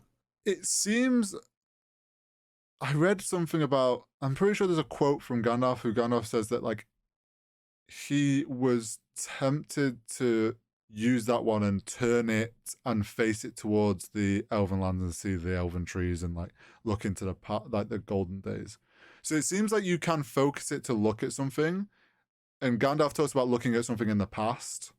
I don't know if like this one shows us. So someone lost the instructions, so now it only shows trash futures. Well, it's like a magical thing. So I think it shows something depending on like one who is looking for it and where it makes sense that the Queen sees the downfall of Numenor because that's obviously something that would be of great concern to her. Yeah, so Galadriel touches it and sees the same vision that we saw at the start of the episode with the tsunami dream, I have dubbed it. Yes. And there's talk that the other 6 or whatever, like no one knows what happened to them. There could be some others on Numenor over in the old elf side of things, elf friend side. I have a feeling one must be somewhere in the Southlands of Mordor, hidden away. That is the one that crops up later. We also have Galadriel then using this to try and convince the Queen again, give me an army, give me a boat, let me go to the Southlands. Some of you probably, I don't know if you noticed, there's a point when she's like, they're in that room, there's a few artifacts around on little pedestals. There is a sword that is in shot for a little while. Very elven looking sword that I imagine other viewers will have spotted, and it, although we can't confirm this, we can only presume. It looks very much like Narsil from Lord of the Rings, which is the elven sword that's all shattered and gets reforged. It looks very similar to that one, and would kind of make sense that it's there because obviously it ends up in. It's the sword that ends up cutting the finger of Sauron off. Yes. So it's got to end up over there, Middle Earth somehow. So there was a little nod to that. There's a couple of other artifacts in the background. There was an axe, which is apparently an axe of some elf from the First Age, some warrior, and there was a swan shield that's also just little Easter egg hints to some of the other lore. And it makes sense that all these elven artifacts of Numenor are hidden above the king's chamber, who was a friend of the elf. Yes, and like, it also makes sense that these were left at Numenor as they were friends of the elves and whatnot. But yeah, Galadriel's then trying to persuade. Yeah, she's like, well, you see this, you need to avoid this, and the only way to avoid this is to go and kill the evil. Yeah, and she's like, no, bitch, you're causing this. If I get rid of you, this won't happen. Yeah. Which is a really weird... I mean, this is the problem with, like, prophecies, isn't it? Everyone's interpretation could be different. Well, the problem is, they're told that when an elf arrives again, that is the... She knows that, from her understanding of the prophecy, is there's an elf is going to turn up again, and that is the start of the downfall. And she sees Galadriel turning up. She's like, oh, well, if I get rid of this elf... that stops any, like, that gets rid of the elf that's shown up. So before anything can even start to go wrong, not really knowing that the prophecy doesn't really give details about the fact that getting rid of the elf is obviously what causes the downfall. Yeah, is one of the things that starts the downfall. Because what we see is she decides she's like, nope, not helping you, and we're gonna kick you out. Yeah, we're banishing you. I'm sick of your shit. At which point she goes, I plan to send you off myself tomorrow. Yes. And then we cut back to the elf tower. Yes. With Rowan arriving with all the food. Yeah, on his own. Yeah, and not looking great. Yeah, looking really shit. To which Brownie, Bruin, lady. Yeah. I don't know her name. Theo's mum. Yeah, I've got it written down, but I don't know how it's supposed to be pronounced. Goes, where's my boy? Where's and my he's boy? like, he looked like he could handle the orcs, so I just left him. Yeah, it's like, he was right behind me. No, he wasn't. Like, we know he... No, at no point was he just behind you. We know, but he's just like too much of a wimp to admit that he ran away without him. And that was like a really like short scene. It was literally about as long as what we've just talked about there. He turns up with food, goes, "Oh no, he said he's behind me." Yeah. And then it cuts back to the village with Theo still hiding in the well. Well done for not falling asleep and drowning, Theo. I mean, I would have. I'd have definitely got cold with the water, dozed off, sunk to the bottom, drowned, died. Oh, you Very just sad. wedge yourself well enough that. So then, after all these hours, and this is the only issue I actually have with the episode. Okay. So we know that orcs are more dangerous when the sun is covered. So like the clouds come in just before it all goes wrong. But he waits till night time, where they're going to be even more dangerous because there's no danger of the clouds breaking. Then, when they're all still searching for him, it's not like they call out and go, "Oh, like really bad AI in video game style. Oh, he's been gone for 30 seconds. He must not be here." He then just gets up and tries to escape.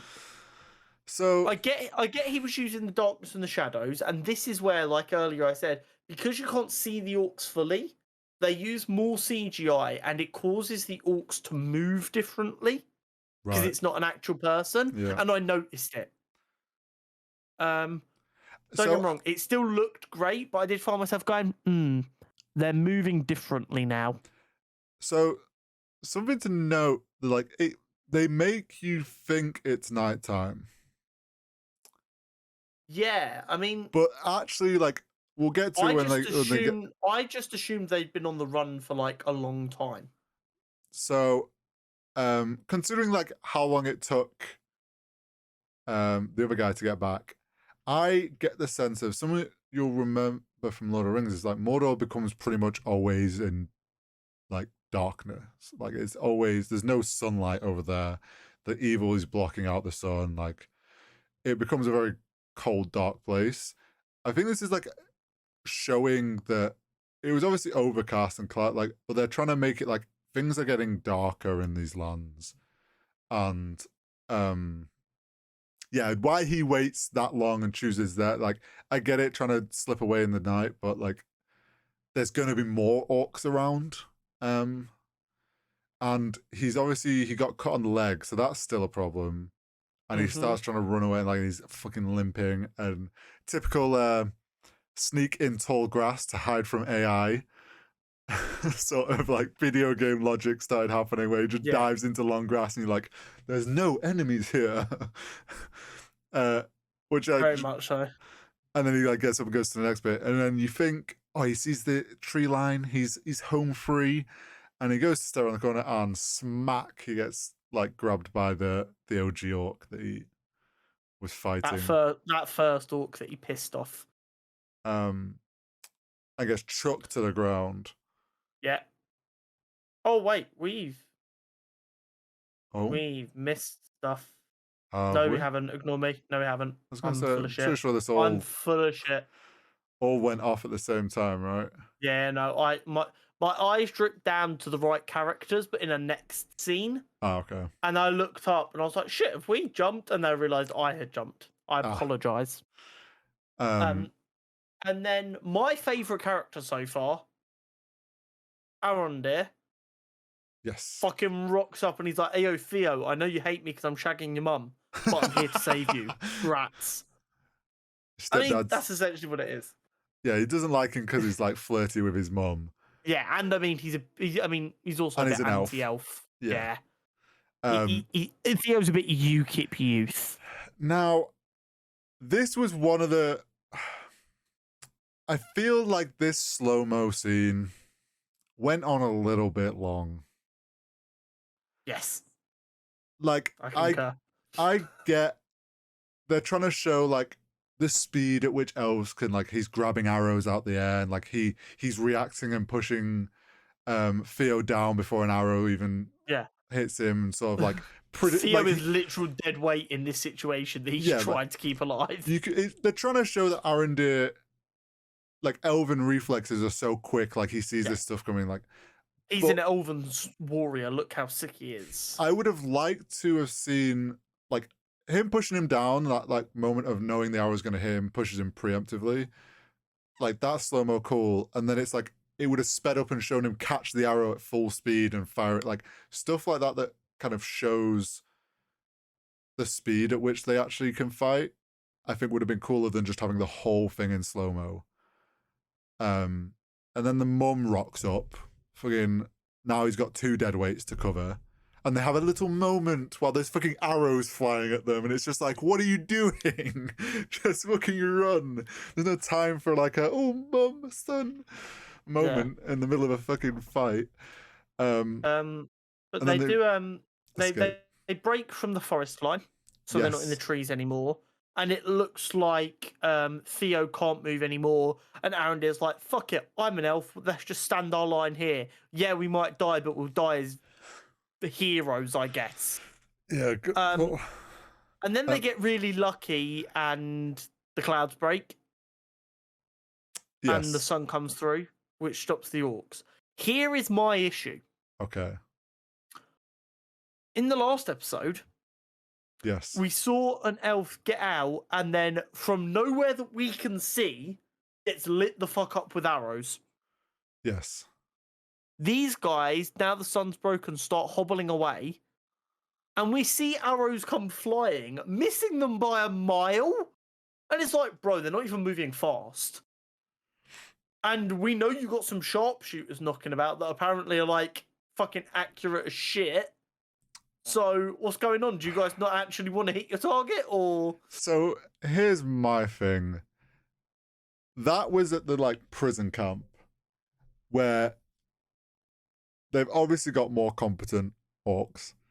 We've already seen the orcs. The smart orcs work at the camps. Let's be honest. We've already seen the orcs in this camp are not very competent because they couldn't find Theo.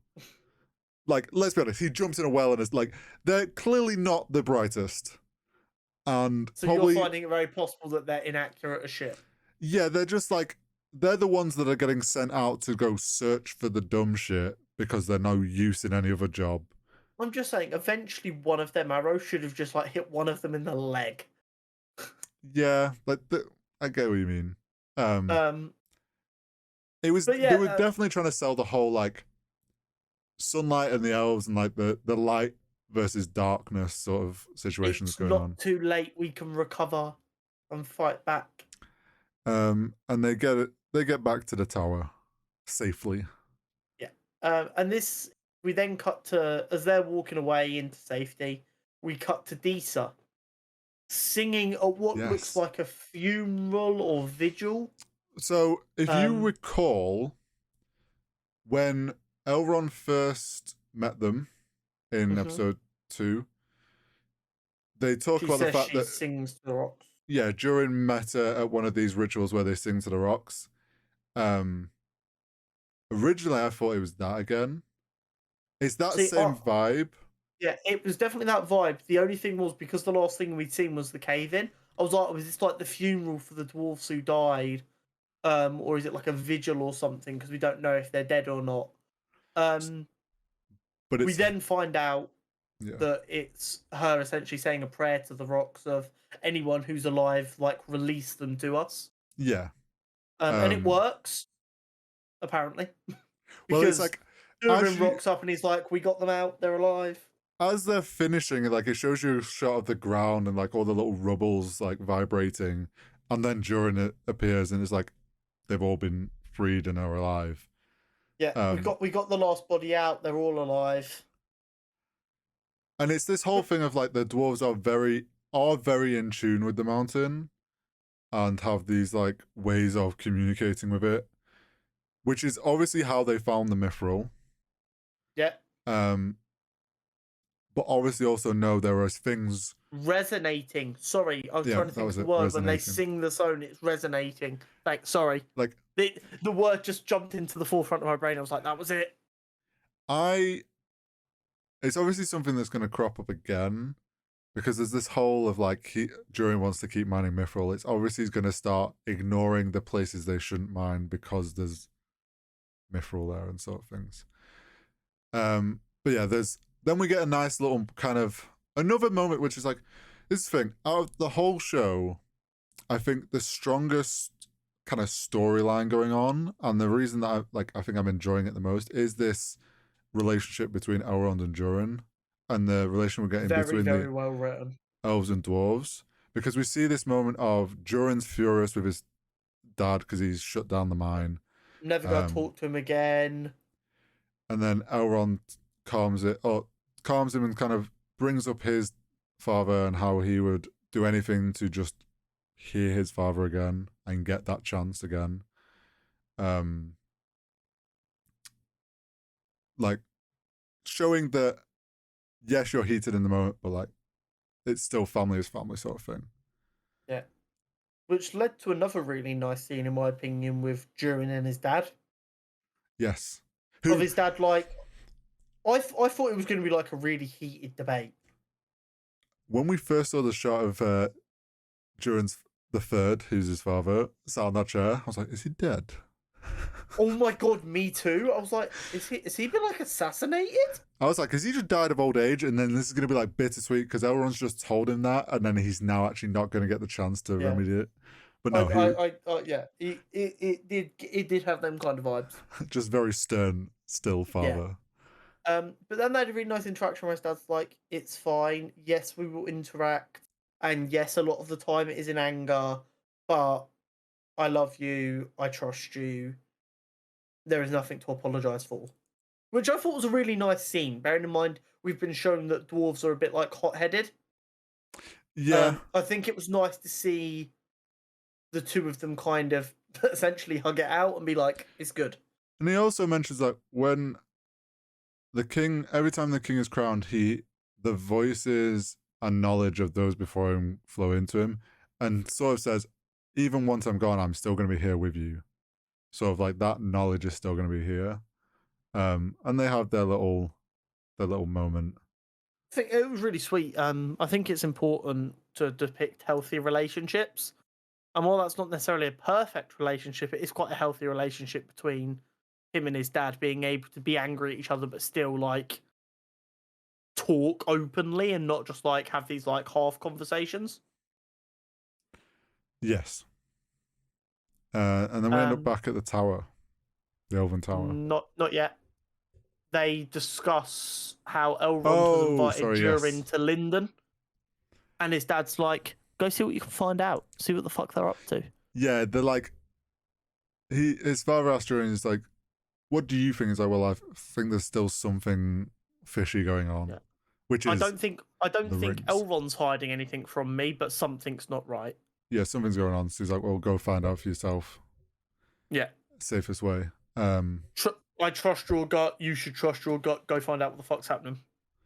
Which is this whole like, we've not been told that the rings are going to be made, but it's this obviously knowing something. There's a plan to do something or make something. So the dwarves just are trying to work out what the fuck it is. Exactly. Then we end up back at the tower. Yeah, then we're back at the tower, which is essentially just, or the first bit is just Arondir passing on the message from Adar.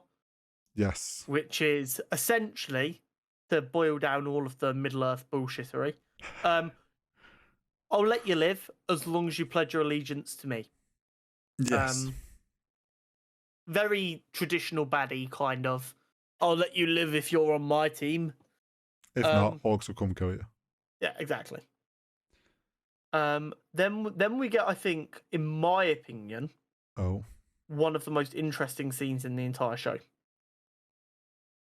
where you have Theo is leg bandaged up, looking at the blade, and then Waldrick kind of appears, and he's like, "Oh, after all you've been through, you need a drink, lad." And he's like, "I know you've got my fucking sword." Well, this is the thing, right? Like, he knew it was in the barn because he put it there. He's gonna know it was gone. And he's obviously put two and two together to figure out who had it. And then he shows his arm. He seems to be hype as fuck about the fact that he's got a little kid to help him bring Sauron back. So this is the thing, right? We just got to wait, and then the boss will let us know what the plan is. He shows Theo his arm, in other words, and you can see the scars of the pommel of the sword, where he's obviously been doing it himself and fucked around, like realized that if he does that, the sword grows and whatnot, and like obviously that power's corrupted him a bit. Also, with him being older, probably is a lot more of a remembers like Morgoth and being a follower of that, and obviously is more of an allegiance to that, and still never let that go, whether he publicly did or not. Well, I mean, he was the owner of the pub, wasn't he? And we know he was very anti-elf. He was anti-elf, but he wasn't like necessarily like he didn't like that guy that stood up and had a go at the elf. He didn't outwardly show it to the elves that he was against them. He just, you could tell he just put on a face for the... Yeah, he's a loyal follower who knows he can only be effective if no one suspects him when the time comes. Yes. So he's obviously probably going to corrupt Theo more into that mindset and way. Yeah. Which will be interesting. And then we get the cut. And then we get a cut back to the orc camp where Adar gets told about the hilt. Yes, which I just presumed my brain thought was earlier. But yeah. So Adar now knows the hilt is at the tower as well. So essentially it's like,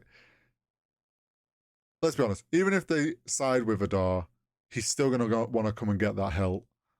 Either way, Theo's probably not safe.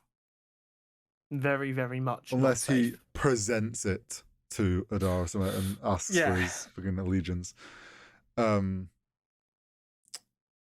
that hilt's going to be a very important part, I think, towards the end of this season and play a big role.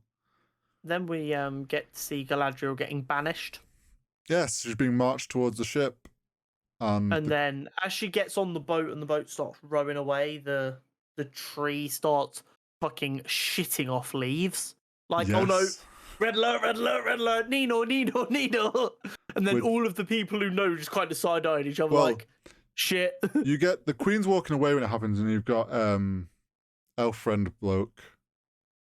I forget his name. Elendir is stood on the dock still. Him and the Queen kind of share a line of sight, and they're like, the first time you kind of get him realizing she still appreciates the sort of elves and understands like their heritage to the elves and hasn't fully turned against them, sort of thing. Because her look of, oh shit, he recognizes and he's like, oh, we're both on the wavelength still. I know that you're actually on my side, sort of thing.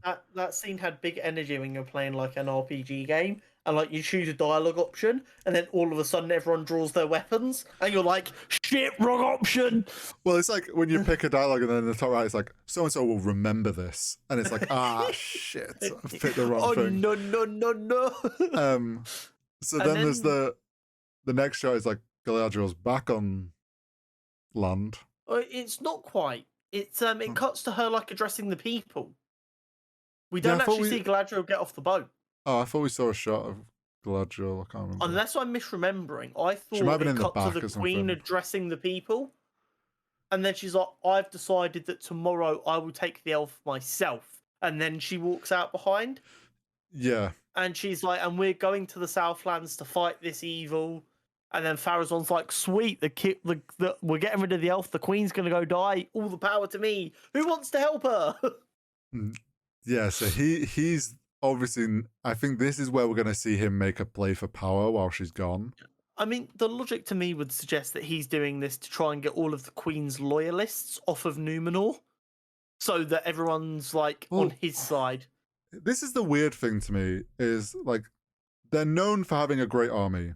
But then the shot we see is them asking for volunteers, which doesn't really scream great army that can fight like alongside the elves or whatnot.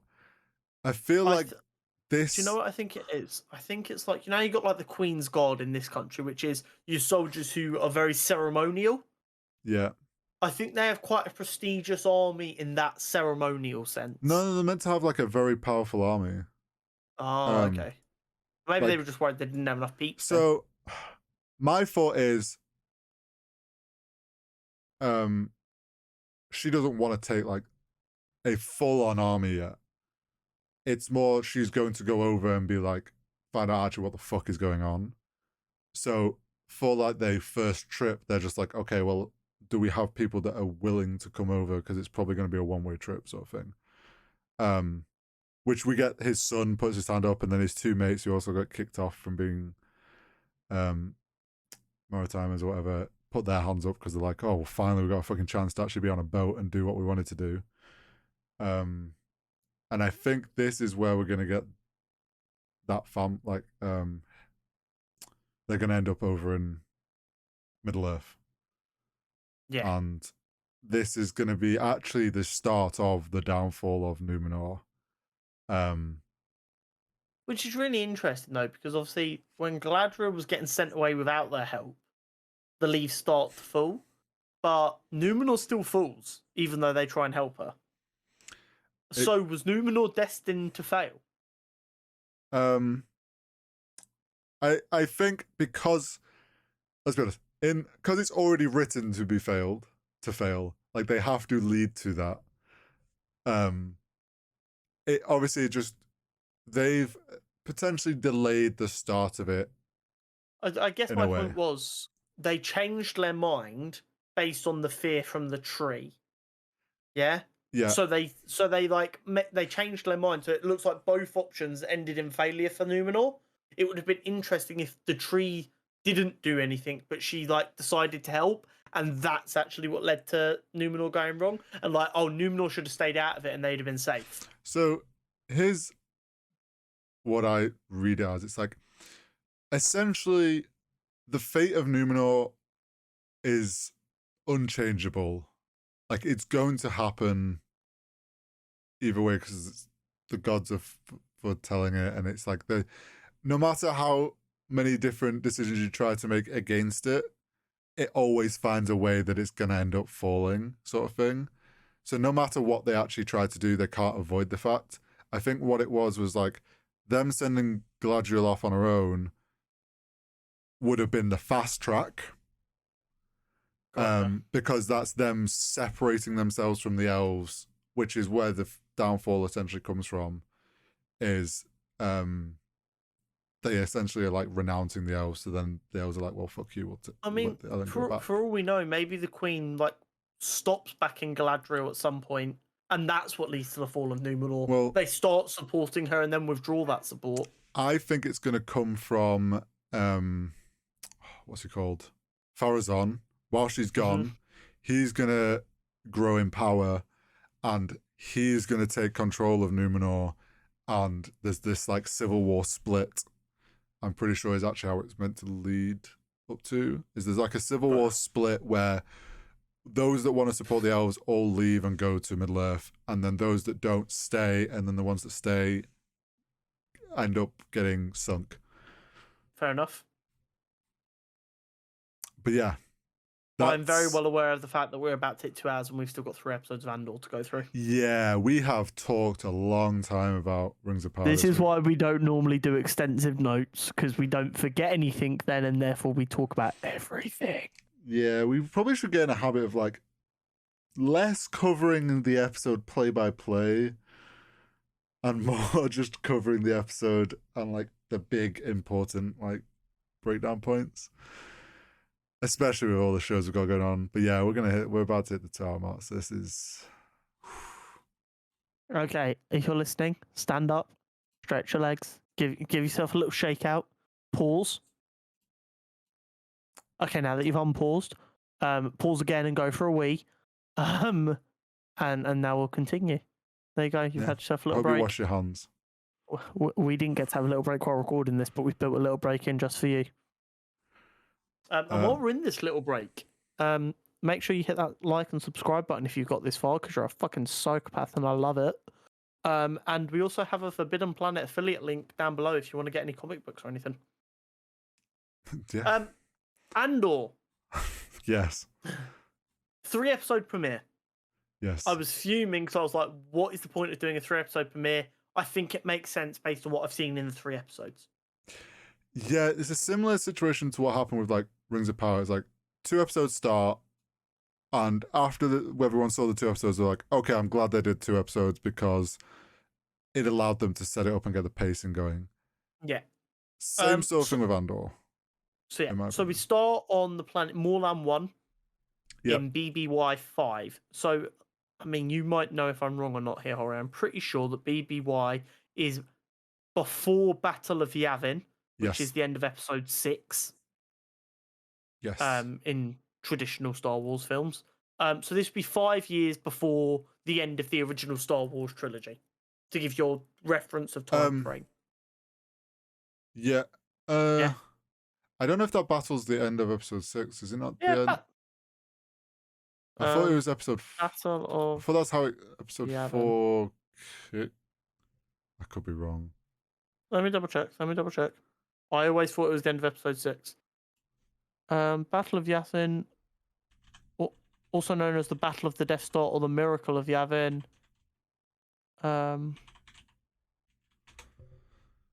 Wait, what? When is the Battle of Yavin? Oh yeah, no, that is A New Hope. Sorry, you're correct. I thought so. That's when they blow up the first Death Star. Yes. So when the Death Star gets blown up is year 0. This is essentially year -5. Yeah, this is like essentially it's roughly 5 years before Rogue One. Essentially. Yeah. So what we need to remember here, because there's a couple of times I was worried they were fucking with the timeline here and confusing me. Okay. Is that the Empire survived for 19 years. Because Luke, 21 years. Because Luke was like 21 at the end of episode 6. And he was 19 at the beginning of episode 4. It's something like that then. So, like, we need to remember this when gauging stuff. Anyway, so we're on Morlan 1. It's 5 years before episode 4. Gone. This is the first time the BBY like 5 like that like actual dating something has ever been visually shown in a show or film for Star Wars. The BBY stuff was always done by the fandom. Yep. So they could try and play stuff.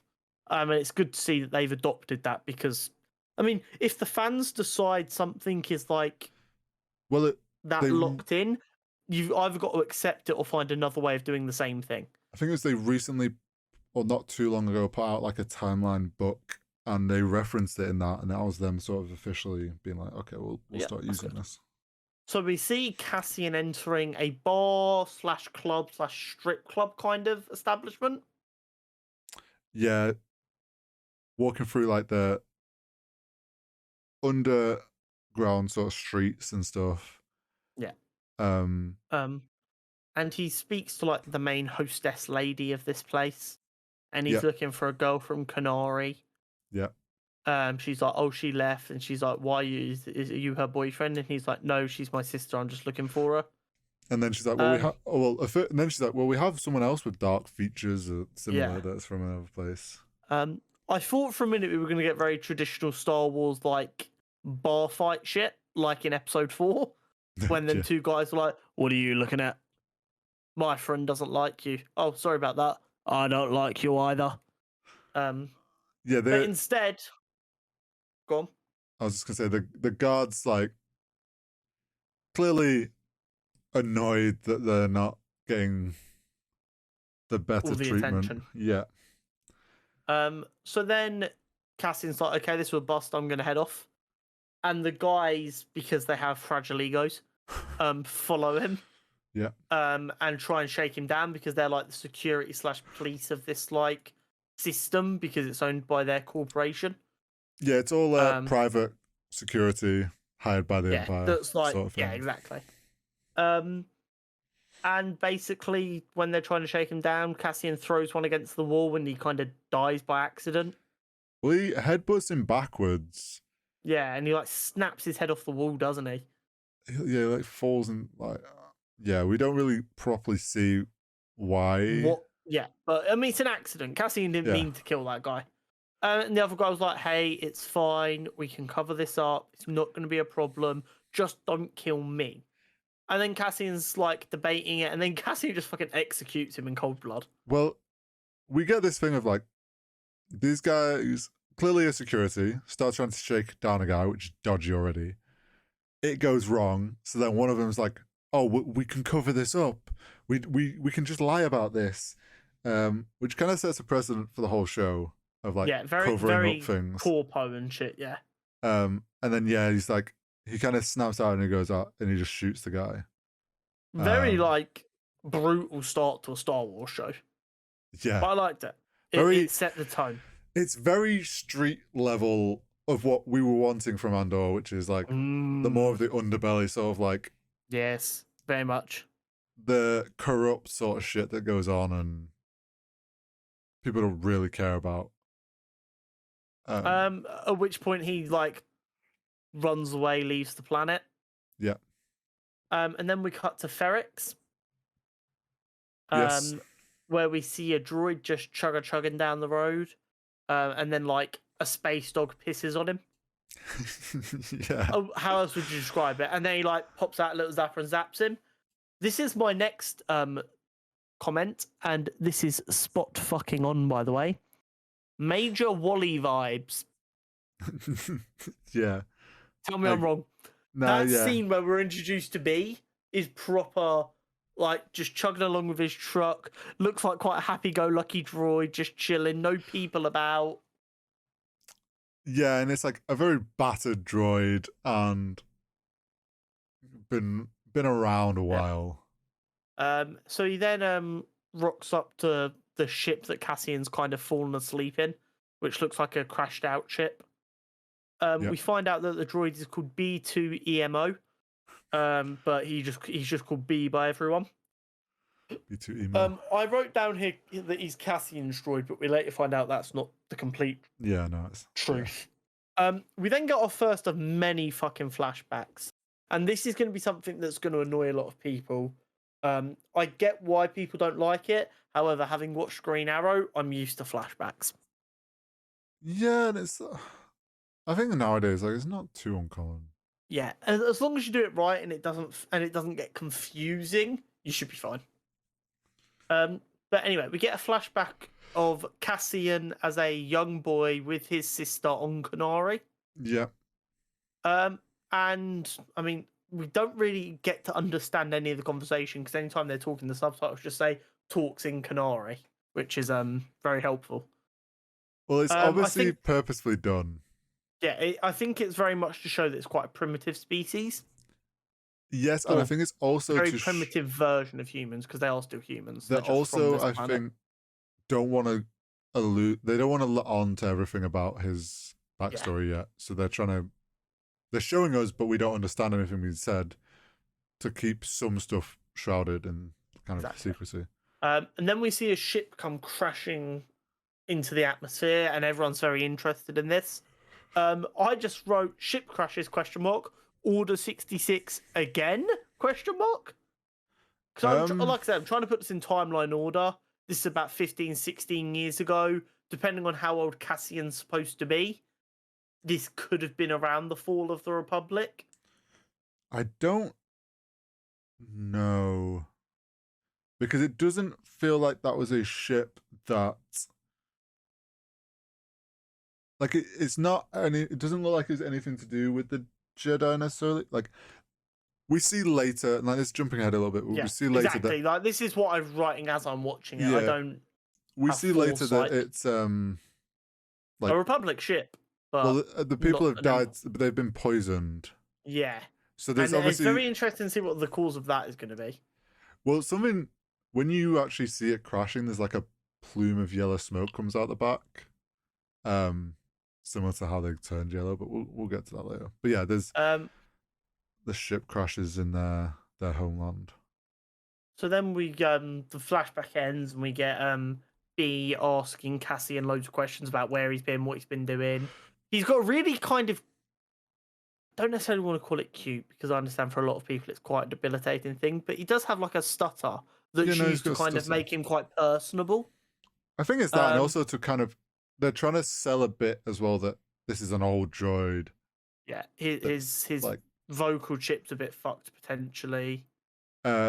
And he's asking him a bunch of stuff, but all Cassian cares is like, who was asking about me? Like, who's asked where I've been or whatnot? Trying to essentially cover himself.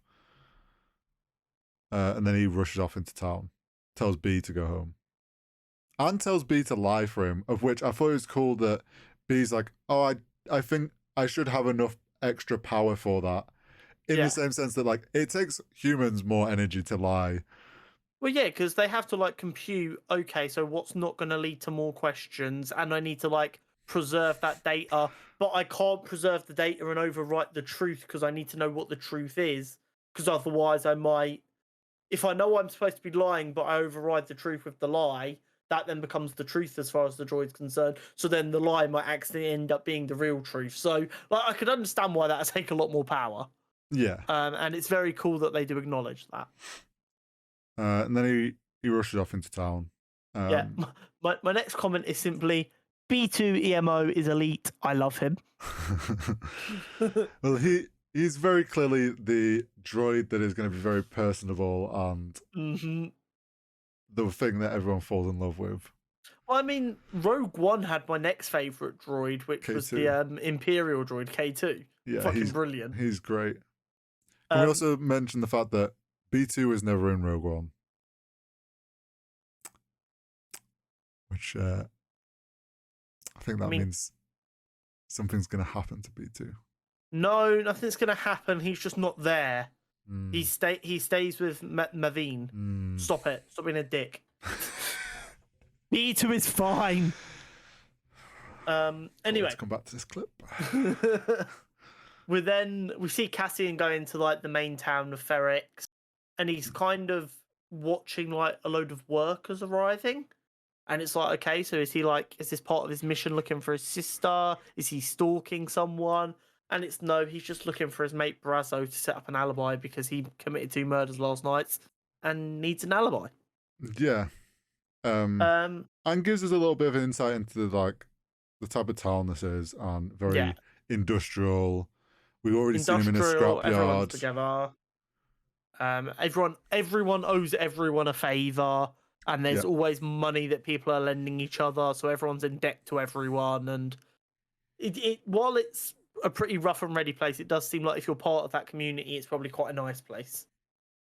Yeah, it's like industrial town. Yeah. We then cut back to Morlan 1, where we see the corpos, as I refer to them in a lot of my notes. We see the captain and the suck-up, as I would name them. Yeah. I'm pretty sure, I mean, what did I refer to him as before I knew they were corpos? One sec. The stuck-up officer is what I called him. I think his name's Khan in the end, but whatever. We don't know that at this point. But yeah, so basically they're discussing the 2 murders that took place. And you've got the stuck-up one who's very much like, 2 people were killed, this isn't outrageous, we are perfect. We must honour our fallen friends. Typical, gotta do everything by the book sort of person. Do you know what it is? I think it's kind of, because we know that this show is about, like, the beginning of the rebellion in like its final form. It's almost like 2 sides of the coin. Like, obviously Cassian joins the rebellion, and this guy, like, fully is bought into the idea of the Empire. He thinks the Empire is actually good. Well, yeah, you know for a fact he wanted to be part of the Empire's actual army, but didn't make it, so ended up just getting a corporate job, and likes to pretend he's part of the Empire anyway. Well, it's him, like, fully bought into the whole Empire propaganda, and it's like, oh, I'm going to be a honourable person, and I'll go work for our planet's security, who are a section of the Empire. And at the end of the day, they're just a private hired company who... He's an absolute bootlicker, is the only way it can be described.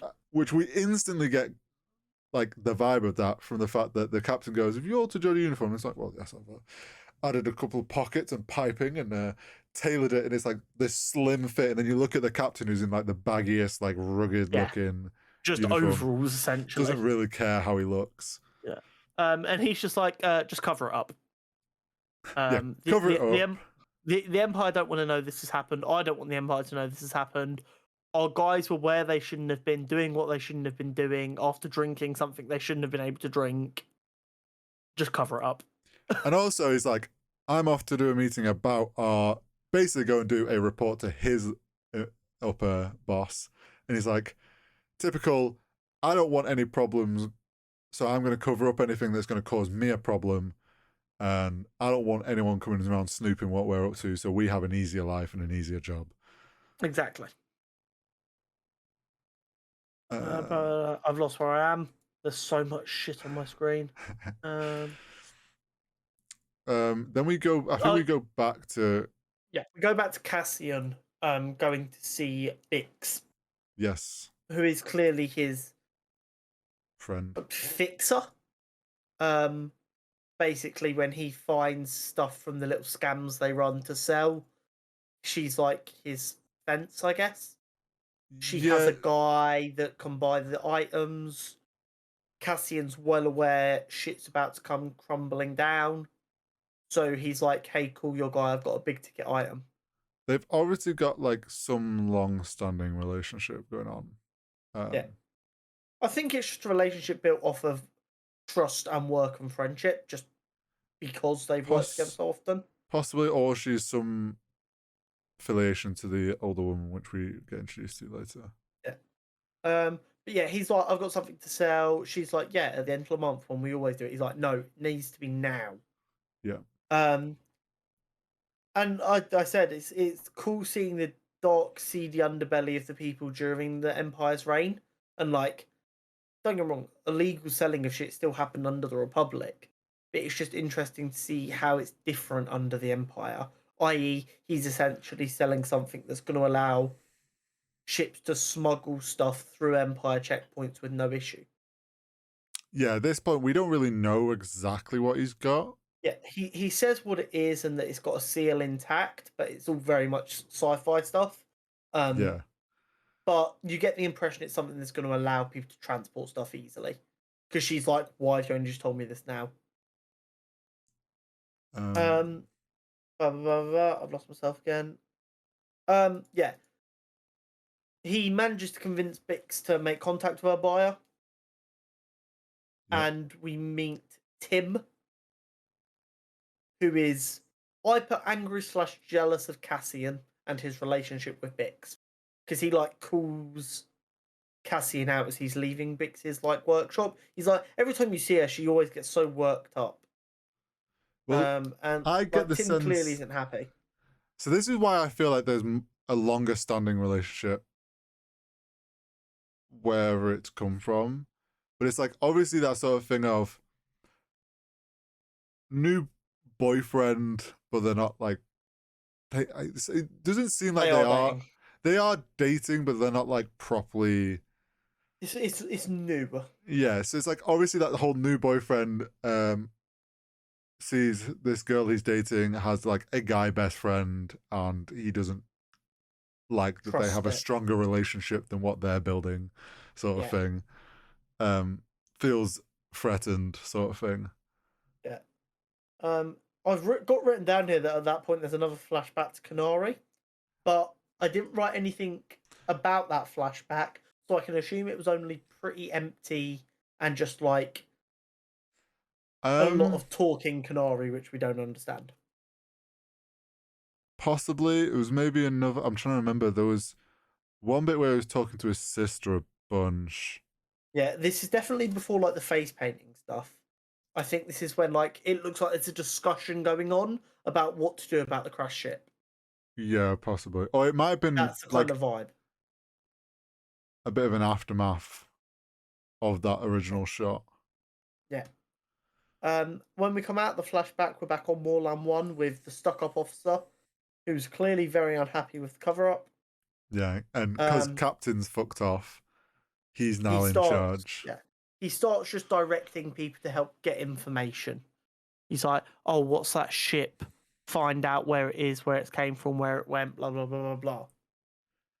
Definitely thinks he's going to be able to turn around and be like, look, Captain, I've solved it when he returns. Yeah, exactly. And he's probably not going to be very happy with him. Yeah, we get them first kind of steps of what's to come. Yeah. Then we go back to Cassian, who gets stopped by Nurchi. Yes. I forgot to write down the big muscle man I can't remember. who Cassian is clearly better friends with, because he's Well, yeah, he said he'd pay me to just stand here, like. he obviously knows a bunch, all these people, and he's like, obviously doesn't feel threatened by them because he knows them, and Yeah. it's like, he's like, why are you Gary? And he just doesn't say anything. He's like, don't know. He doesn't speak to you. Don't speak to him. And then he's just like ignoring him and keeps talking to the one that, because he knows it's like he's just talking his way out of the situation. Yeah, it's clear that Cassian owes money to lots of people because he's trying to find his sister, so he's probably borrowing lots of money to try and find that and calling in lots of favors that he doesn't have.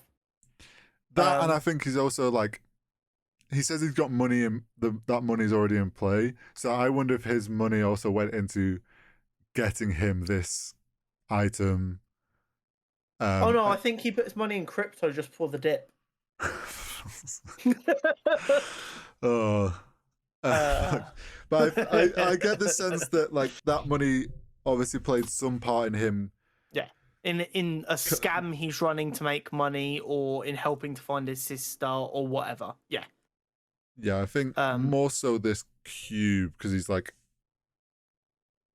it's already in play, which would go with the whole thing of like, he's already bought this cube or bought into like getting hold of it, and he now needs to make the money back. So yeah, so he brushes Nurchi off, and then we get to see Bix off on her way out. And Tim is like skeptical of her going to do errands, so he decides to follow her because he's a fucking weirdo creep. Yeah, but he's bad at following. Yeah, he's fucking terrible at it. But Bix arrives at some kind of shop/junkyard looking place. But she uses a code word, and this leads her to a secure communication line by the looks of it. Yeah, it's like a Morse code sort of thing in the tower. To contact her buyer. Yeah. I've just realised in my next note, instead of stuck up guy, I call him obsessive guy. Yeah. I had many different adjectives for the way this guy was portrayed, and I think they're all accurate. Yeah, I would agree. So yeah, we got back to the captain for the corpos. He's like, we need to hunt this guy, send out an all persons bulletin. I want to know who he is, where he's from, blah blah blah blah blah. And I mean that's about it really. We then get to see him like going through the ship that he flew away from Morlan 1. He's clearly like tidying it and getting all of his bits out of it. Yeah, he borrowed it. Yeah, at which point we see another person who he's been making deals and borrowing and using favors with, called Pegler. Yeah. Who's like, no more favors. Get the fuck out. And this is where I wrote down my only real like actual note. Cassian seems to use people, and he views relationships as very transactional. And I wrote, he seems to be running out of credit with a lot of people. And I think this is because he thought he was very close to finding his sister, and he's not found her. So now he's like, he's used everything up trying to find her, but he's still trying to find her, which is why now he's so desperate to sell his golden goose. Because he's like, well, I need more money so I can try and find her. Yeah, it's something we have seen through like the Book of Boba Fett and Mandalorian, which is like this whole pulling in favors or making deal, like, oh, I owe you one for if you do this for me, sort of thing. Obviously, clearly, we're now seeing it more like this is a very normal thing in the like the more underbelly world of Star Wars and the more street level. Is a lot of this is a lot of things people do is lend credits, get credits back, or offer favors or whatnot. And Cassian's just kind of like, he's been burning through a lot of them and is getting to the point where he probably needs to make some credits and make back some of these favors. And like I think you said, selling the cube thing is one way he's going to get credit back to get a few people off his back. We then get one more flashback of the hunting party getting ready to head out to look for this ship that crash landed. Yes. That's where the episode ends. There is no post-credit scene of any kind. No. Which I didn't necessarily expect there to be, because it's more of a Marvel thing than a Star Wars thing. Yeah, Star Wars. But it's all made by Disney, so they might go, "Oh, we like this, let's do it." Yeah, true. Anyway, this brings us on to Andor episode 2. So we start we start on a flashback on Kenari with the search party we saw last episode, kind of making their way through this forest landscape.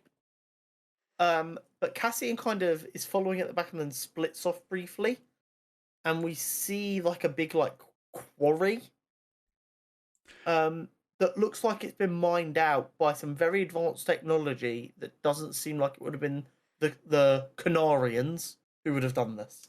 Oh, I'm no, naming civilizations left, right, and centre today. It very much looks like old Empire mining operation. No, but we know it's not the Empire yet. Well, we don't know at this point, but we do now. Yeah, it was probably it was the Republic. Yeah, it was probably the Republic, or like a industrial business that was associated more on the shady side of things. It was during the last days of the Clone Wars. The Republic didn't have time to care about shit like that. Yeah, or it was like linked with the droids. The drone, droids. But yeah, I disagree with that for a reason, but I do see what you mean. Like, we know it's not the Canarians who've done this, but their planet is being ravaged. Yeah, some huge mining operation that seems to have completely shut down. Yeah. We then cut to present day Ferrix, where a man kind of comes out to drum like a church bell. Yeah, to show that the day is ending in the village. Everyone finish work, go do your stuff. We see Cassian's friends just kind of winding down for the day. Yeah, shutting up shop and all that. Yeah, we cut to Bix and Tim shutting down shop. Tim's like, "Hey, want to have dinner?" And Bix is like, "No, let's do it tomorrow." And Tim's like, "What's she up to?" I know I could win an Oscar, but I'm not into acting. We then see the result of I refer to it as an APB, which is what the police call it, all persons bulletin, I think. I don't know what the space equivalent of that would be, so I just refer to it as an APB throughout. Yeah. But Tim sees the APB about a Canarian male from Morlan 1. Yeah.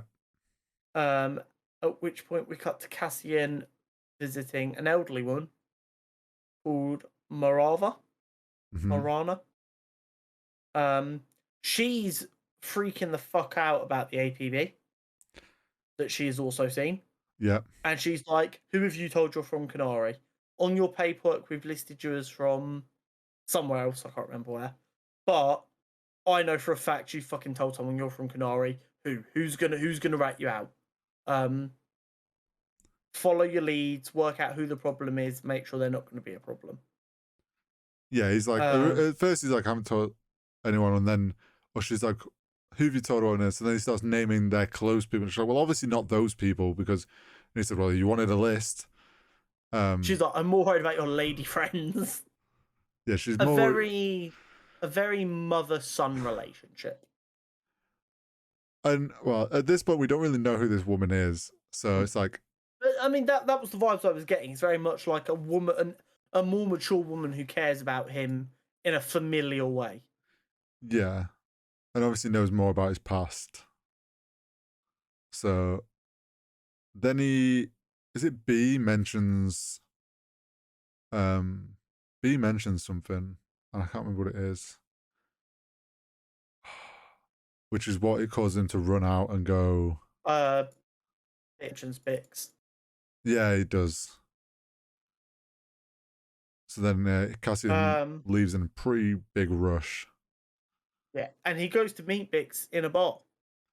Bix is fucking furious about the APB. because Yep. she's obviously close. She knows who he is, and she's like, "What the fuck did you do?" Yeah, after he said nothing had happened the night before. Yeah. But like they explain, and she agrees to help him. We then see Tim being mega creep once again, At the bar. chilling in the background, watching their meeting. We then kind of are led to believe that Tim goes to a phone booth equivalent and reports who it is. He's like, Yep. that Canary male you're looking for is here. His name is Cassian Andor. Come get him. Yep. All out of jealousy. Yep. I sells him then, out. at this point, because I kind of haven't acknowledged in my brain that they're corpos, refer to them as baddies. Cut to baddies receiving intel.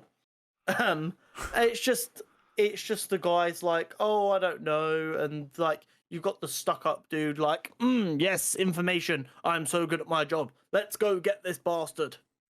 Because he's like, so desperate to be a fucking space policeman. Like any tip line, it probably often gets spammed with false information because people just which was their first thought. Which is what they're saying. Like, oh, it's probably just someone fucking around with the tip line. And it's very clear that Canari's not that well known a planet. No, and people are like, the security guys are like, oh, someone's probably just fucking with us. Like, this isn't like actually ever going to get us any information. But the Stucker one's like, no, we must follow every single lead. And then obviously we get the shot of his pictures on the hologram, and then of him looking a lot younger. Well, but still looks very much like him. And it's like, he's not got a beard.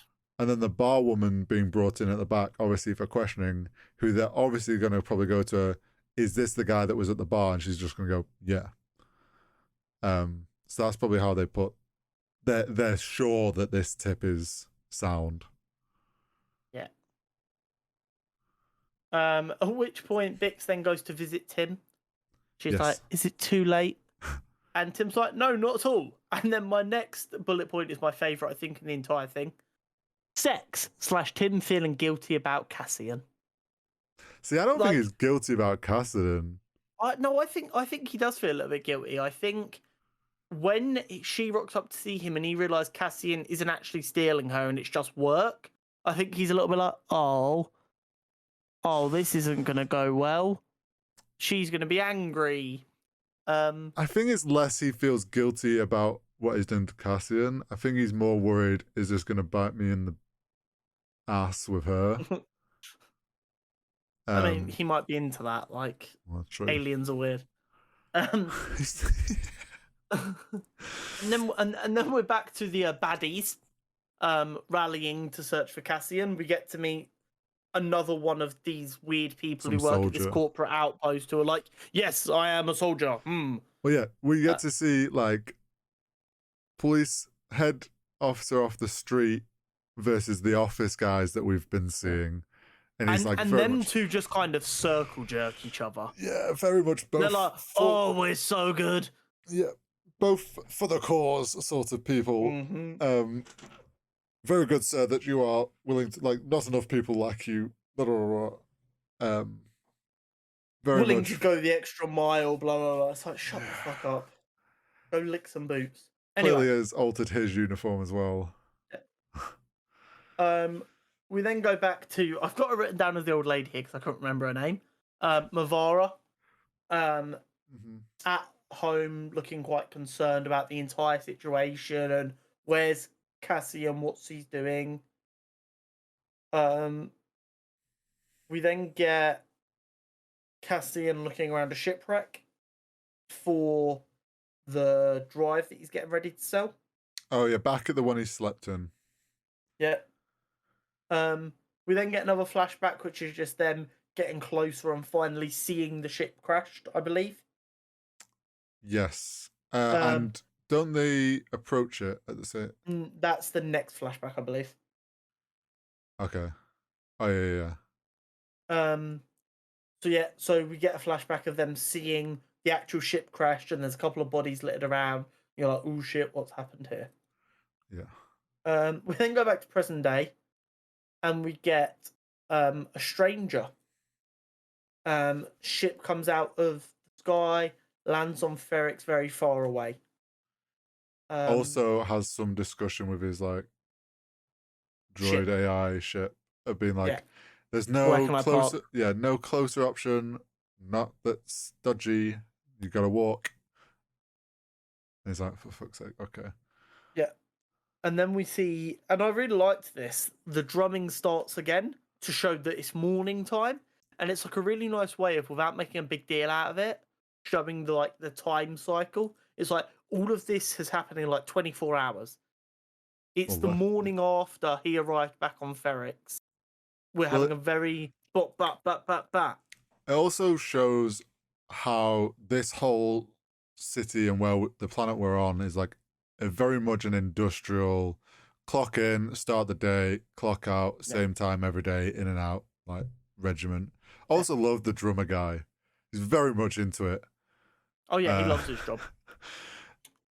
Who wouldn't love that job? Also, I really want to have a go on it. Like that bell thing looks. It also looks like it's made out of Beskar. You know the stuff in Mandalorian that looks like Damascus. I mean, it might look like it's made out of that. I promise you, it isn't. You never know. No, it's not. Very expensive. That Beskar is. I know it's expensive. It's mithril. It's netherite. I know. You never it's know. not being wasted on a drum. Wealthy industrial town might want to flex with a very fancy bell. No. Okay. We need to remember here. Beskar during the Empire's reign was kind of like gold under the Nazis. They took it all. No one got to see any of it. Oh yeah, true. It definitely wouldn't have been on just a little bell workers. Tower. Yeah. Any Beskar that was found on that planet was gone instantly. We then get Tim once again being a fucking creep. I really dislike Tim. I noticed. Watching Bix sleep. She then wakes up. Yeah, she wakes up and he's like clearly worried / stressed about betraying Cassian because he was getting jealous, even though it was literally just business and friendship. Also, like, I think it's just he knows he's crossed the line. He's just He knows it's going to be happening. Like something's going to come of it soon, and he just needs the other ball to drop. He's just waiting for this to pass without him getting caught as being the tip. Mm-hmm. So he's definitely like stressed in that not trying to get caught sort of situation. Yeah.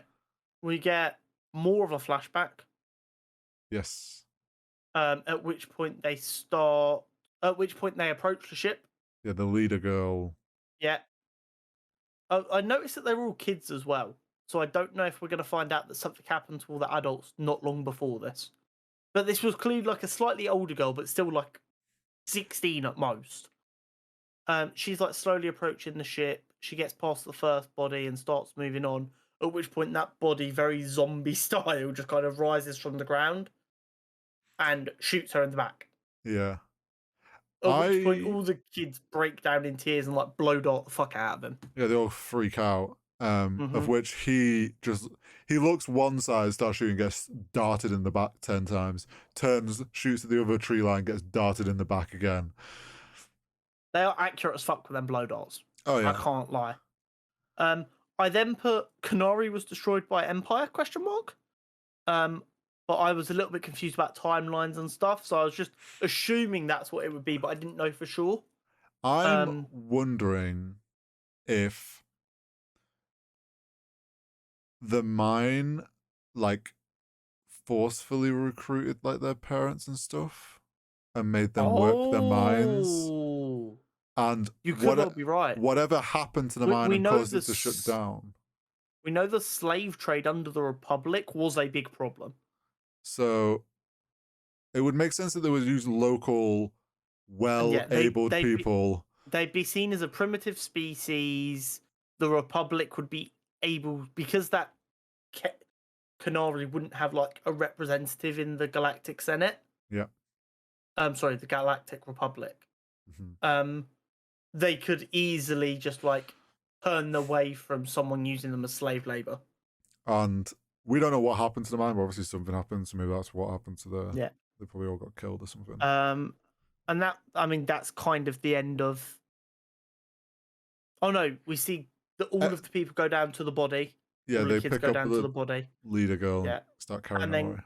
and then Cassian starts going towards the ship because he's curious. Yeah. Corpo's well, oh, sorry. We then get the I've just dubbed it the funny alien hut scene. Star Wars has this habit of just having these little characters that appear for 30 seconds that are very real. And they almost feel too real to be in Star Wars. And what I mean by that is he turns up at this hut who's clearly like a runner of some kind. And they're having an argument, him and the alien he's working with, about whether Canari's a real place. Yes. And he's like, Canary. And obviously, like, Cassian's like, the fuck do you mean Canary? He's like, no, I've never heard of Canary. Where's Canary? Yeah. And he's like, see, he doesn't know either. It's not a common place. Why should I know it? Kind of thing. Yeah, they're arguing about that and the Mundane shit. bulletin. Because they've obviously also seen the bulletin thing and they're trying to... Yeah, everyone's seen it at this point. then Which he is why barters- Cassian's so on edge. Yeah, and he barters with him for a ride. I assume his escape plan. Yeah, he's obviously like he's obviously someone who runs a trucking haulage business and can get things on and off the planet, and whether that's a person, good or whatnot, and he bartered to have him be ready, waiting to like do a fucking cargo run somewhere. Him being the cargo. Yeah. Also, that guy was easy to barter. Yeah, 100%. It's like 1,000 credits. No. I think that's part of that whole world. Everyone kind of goes ridiculous, and then everyone accepts that you're going to work towards something closer. Oh yeah, 100%. Whereas, like in I know obviously this isn't the real world, but like in the real world, like in England, bartering isn't really a thing anymore. You pay the price that is advertised at, or you don't buy it. But there are still some cultures in the world, more to the east, where bartering is still a part of it. Which is why they love Westerners going there, because Westerners will just pay the listed price and only the locals will bother to barter. Yeah. Anyway. So we find out the uptight guy is called Khan by the looks of it. I think it was a subtitle that gave his name away. Okay. Also, quick note, if you don't normally watch with subtitles, A, what the fuck is wrong with you, you weirdo? But B, sometimes when they're doing the subtitles, they fuck up and give you the character's name too early in subtitles.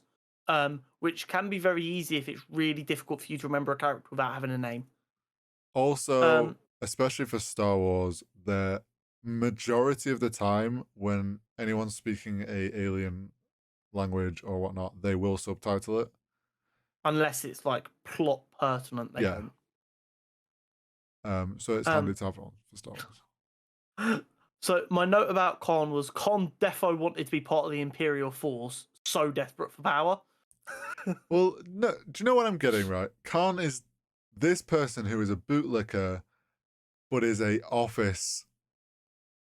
Thinks he would have quite happily stayed, like, ordered other people to do stuff for him and get the job done. But obviously that, like, soldier guy was like, oh, obviously you'll be suiting up with us, won't you, sir? Show of power from the leadership. And he was like, yes, of course. Clearly was never planning on actually going out there and wanting to get his hands dirty. Put it this way, Khan definitely would have voted Trump in 2020. This is a bit with a speech, right? Was this episode or was that the next episode? Not yet. I think that's next episode. Oh, okay.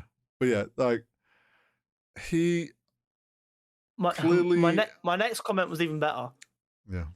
Serial killer vibes. The way he's walking around so upright and so like intense about everything just gave me proper serial killer vibes. Like he's definitely fantasized strangling cats or something. It's someone who's like in a higher position and then immediately thinks they are way better than everybody else. Mm-hmm. But doesn't actually want to do any of the work or get his hands dirty. Exactly. We then cut back to this stranger that we saw at the beginning of the episode. Yes. He's on like some kind of like monorail thing. Shuttle bus. Taking him from where like the planet's parking spaces into the city, which clearly isn't just an industrial city based on the conversation. It's like a wholesalers as well. it's very much which you kind of pick up from the fact there's a huge scrapyard breaking down ships. It's the sort of place that you would go where if you need to get anything. Yeah. Anything and everything. This is what they're on is essentially, for people in the UK, is a park and ride. They've parked out of town, out of the city centre, and they have to get a bus to get in. And that's because they've pedestrianised all the inner city. That's essentially what's happened. Hori said that's for the whole UK. I think that's very much a northern thing. Do you not have park and ride down south? Where you park out of the city centre? Like that. No, I don't believe so. You got to remember, our biggest city is London, and that's just by tube. No one drives in London. True. Anyway, and then we get like a broadening out shot of the shuttle that's bringing them in, and then it pans down, and we see Cassian walking with purpose towards the camera. Cut to black, no post-credit scene again. Yeah, and I don't think we probably won't get any post-credit I don't think we are. But it was a good episode. I enjoyed it. Yeah. I'm gonna say my one complaint with everything Disney Plus do though: stop having 3 minutes of shit before the show starts and then 6 minutes of shit after the episode ends. Because I'm trying to like work out timings to watch this, and I'm like, shit, that's 47 minutes long. When in actuality, I'm only watching like 35 minutes. Problem is like nowadays for TV shows, because there's so many visual effects and stuff, they have to name so many people in credits now. Yeah. So episode 3. Yes. Also, we will not be doing the Superhero Showdown. Episode 3 opens in to a flashback once again of Cassian climbing into a ship. Yeah, like the most incompetent little child ever. I mean, he is an incompetent little child. Yeah, he's just like the most, like, no confidence in this child whatsoever with what they're doing. Yeah, but I mean, you've got to remember he clearly doesn't know anything about space travel and stuff. Yeah, but... Anyway, it kind of looks like an Imperial ship inside, and I'm like really worried about potential timeline issues at this point. I've actually written in my notes, I'm like, timeline issues potentially. I don't think it'll be anything that messes with the timeline. No. I mean, it does get fixed later on in the episode, but I try not to edit my notes because I want to like remember how I was perceiving it as it happened. Cassian then sees his reflection in like the really sci-fi like metals and stuff, and just starts going ham destroying shit. Like he's never seen his own reflection. So, you see some more bodies that are all yellow, which kind of leads to this whole like some sort of poisoning bomb or whatever went off inside. And then he ends up in some like more central control room where he sees his own reflection, which I think confuses him a bit. I don't think him smashing stuff is linked with him seeing his reflection. I think he sees his reflection as just like a weird moment for him. But I think he notices, I'm going to guess, the way the equipment looks is going to probably match all the equipment that's in the mining facility. And if he's seen that, he instantly associates it with the same thing and potentially the death of wherever all the adults are. Okay, so I go slightly different. Yeah. Okay. I'm thinking, yes, the reflection confused him. He's never seen his reflection before. And kind of like a dog when they see their reflection in water. At first, he just kind of taps it to see if it changes. Yeah. And then it breaks. And then all of a sudden, he's just overcome with the rage of his tribe being hurt and stuff. And just kind of has a bit of like a teenager does, like emotionally just furious and just smashing stuff out of pure rage. I don't think he actually knows what he's looking at. I think he associates, because it's tech that obviously is like above what they have, to him, he associates that the same as the mining facility. Maybe very possible. And it'll be interesting to see how it plays out. Yeah. Then we go. So we then come back to the present day with Cassian going to visit Brasso, his friend Who's who he about to set the clock alibi up with. on. Yes. And basically he's just going, I've got the money I owe you sorted. Oh no, he's It's on the gonna be scrapyard. Sorry. Yeah.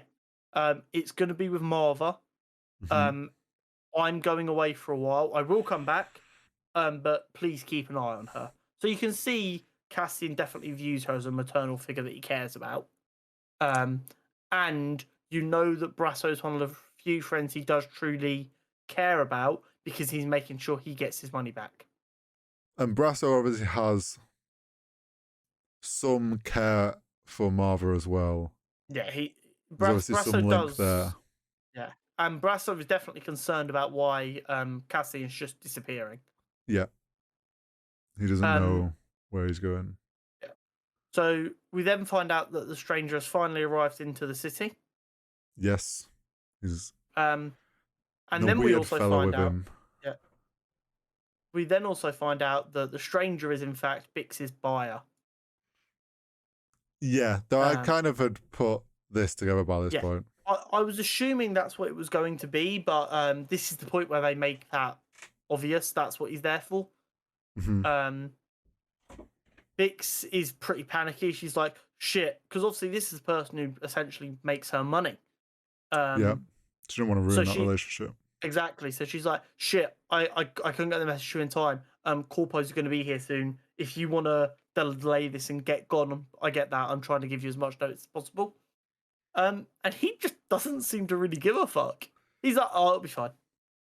It's almost, you get the sense that he was sort of aware, because this is a bulletin that went out everywhere. So he must know of Cassian, because he's obviously Cassian. He's obviously brought her things to sell to him a few times before, and she's probably just mentioned him as a like the person that gets her the stuff.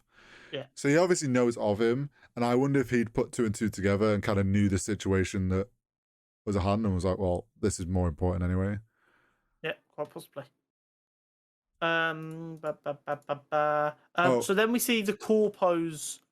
Oh no, you're right. That last bit did have the really cringe speech. Yeah, it must have done. That's my bad. No, it's fine. I couldn't remember if it was at the end of episode 2 or the start. Yeah, for some reason I thought there was another corpo bit in between, but there doesn't look like there is. But the soldier guy, the soldier guy gave her like a great speech, and then our corpo guy, gave a really shit one because he thinks he can be a leader, but he can't. And then the soldier guy's still like, well done, that was really inspirational. Well, it's the typical, like, the soldier guy obviously thinks this guy is kind of an officer, so he must be good. Got more going on than he's fronted well enough that he's fooled him at first. And then I think this is the point where he sees through, oh, this guy's kind of like all bark, no bite at the moment. He's kind of faking it till he makes it, sort of thing. Exactly. He does this terrible speech, which even he knows was a bad speech because he didn't realize that was a thing he was going to have to do. And then the soldier's like, well, I've kind of got to still make it seem like he's the leader here. So I'll start the applause for everyone and make sure that everyone knows to nod, smile, and yes, make him feel like he's in charge. But then we get a flashback that starts with B. Yes. And at first I didn't realize it was a flashback. I was like, wow, his paint job looks really fresh all of a sudden. I picked up on the fact that I was like, oh, that B looks so clean. So this is obviously. I thought you were gonna say young then. No, he's like he looks fresh on new droid. Yeah. So I was like, oh, this is flashback. And then we get a pan out and up, and we see a young Marva. Yes, with some associate. Yeah, it did say his name. I forget. And it looks like she's like a scavenger. Yeah. And she's heard about this ship crashing, and she's like got to get in there before the Republic, and grab any goodies. Yeah. And her partner's like, look, we've got plenty of stuff. Let's just get out of here. She's like, no, there could be more good stuff. What do you mean?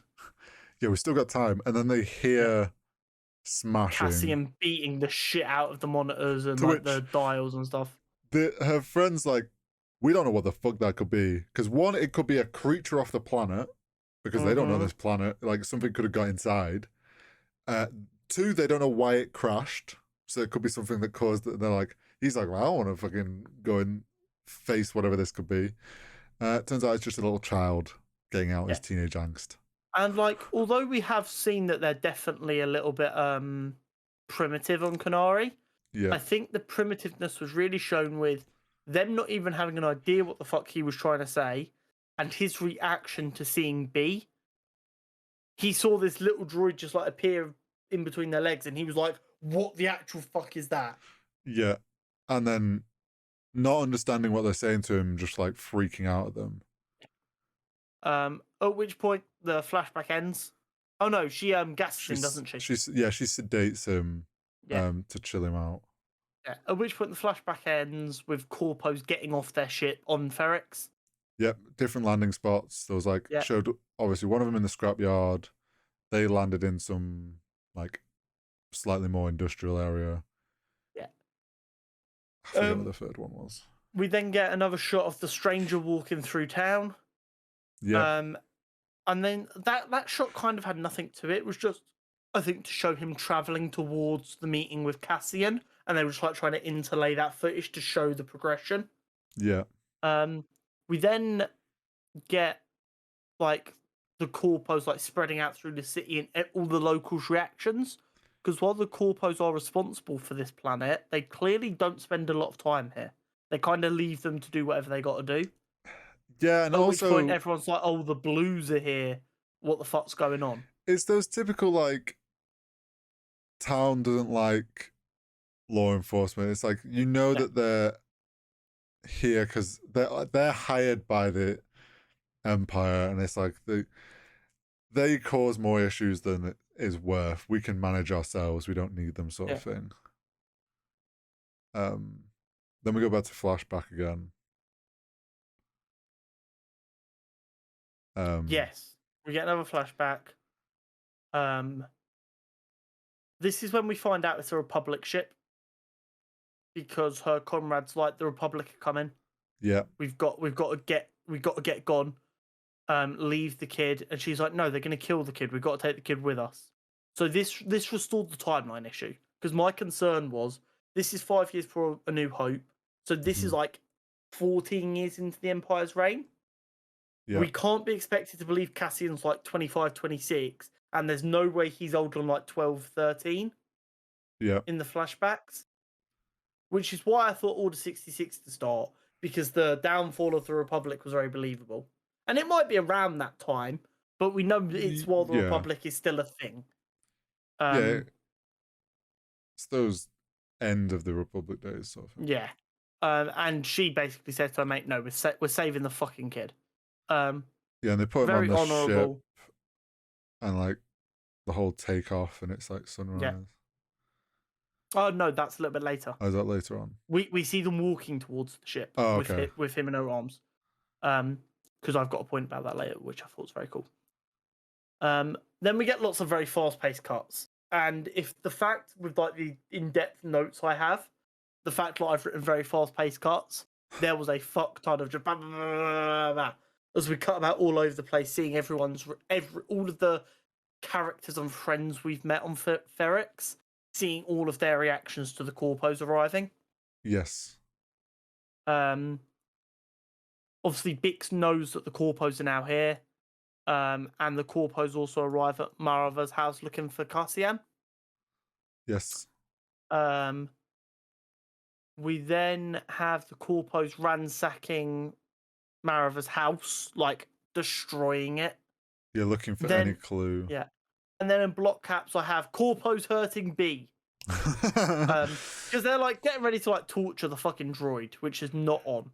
Well, it's like they're searching the house and then they go, "Oh, we have someone else here," and they obviously come across the droid.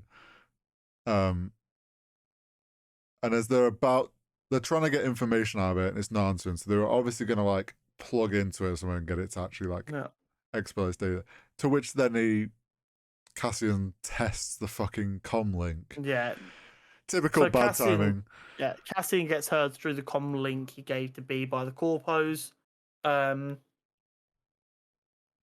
he doesn't know there's a problem yet. No. All the corpos do is grab the comm link and use it to track the signal direction. Well, they use their thing to kind of figure out Yeah. where the signal's coming from. This is when the stranger and Cassian finally meet. Yes. And then what we do is we get a bit of back and forth about what's happening at the meeting and what the corpos are doing. Yep. So we see the locals getting very angry with the corpos and their treatment of Morav. Yeah, they're starting to build up around. Yeah, because they're like, she's an old lady. She's just sat there and you're treating her like shit and throwing her about. What the fuck are you playing at? Yeah, what are you doing in her house, sort of? Because the corpos, they're thuggish cops. Well, They just walk around doing whatever the fuck they want. They think they're untouchable, and the locals don't fucking care. Yeah, pretty much. It's just the locals being like sticking up for their neighbours and sort of thing. Yeah. We then get to see a little bit of Cassian bartering with the stranger. Then we get the really big bit, in my opinion, which is where someone tells Binks, clearly one of their other friends, Salmon, tells Bix the corps are looking for Cassian. They know it's Cassian. They're not just here because they think a Canarian male is here. They're looking for Cassian. Yeah, someone else. At which point, that's Tim, close like to a them. dumbass, accidentally exposed himself by just looking sheepish all of a sudden. Yeah, and she's like, "What the hell have you done?" Yeah. To which he doesn't really even say exactly what he's done. Yeah. She just pieces it together. Yeah. She's like, I can't fucking believe you. Then we get a really fun interaction between the stranger and Cassian, and like the stranger probing about how did you get such a valuable item? Like, are you the person who actually got this, or are you just a middleman? Or is it fake? Are you just a forger? And then like the curiosity turns away from the actual product and purely onto Cassian. So almost like he doesn't give a fuck about the product. well, yeah, this is like, I'm not here to tell you how I got it. Just do you want to buy it? And he's like, well, I'll pay you extra if you tell me how you got it. I think it was at this point where I'm like, okay, I have a feeling when he found out about the item, he cared less about the item and buying the item, more about who got it, because obviously it's a valuable asset to have for his cause. So yeah, someone who can get hold of that is worth more than that itself. Yeah, and that's why even with the corpos arriving sort of thing, he doesn't care because he knows this person's better in his hands than to get caught. Now, I don't know if the subtitles gave this away or if it was actually said. The subtitles gave his name as Lunther. I don't think they say his name. Okay, cool. So the subtitles gave it away then. Just for one line, it goes, Lunther mumbles, and it's him. So I refer to him as Lunther throughout. I don't know if that was a mistake and we're going to find out he's got a different name. I don't know. But as of now, I believe his name is Lunther. It sounds like a last name, not a first name. So yeah, Lunther's like, I want you. I don't give a fuck about the box. Come with me. I will get you out of here safely. Yeah. Just take my hand, essentially, kind of like Morpheus in the Matrix. It's like, just trust me. Yeah. Like clearly kind of pushing that, look, I have a use for you that gets you out of this situation and gives you a purpose, but you just gotta trust me, sort of thing, because I can't really tell you what. We haven't got time to explain it now, sort of situation. Ironic. I thought you were saying that to me then.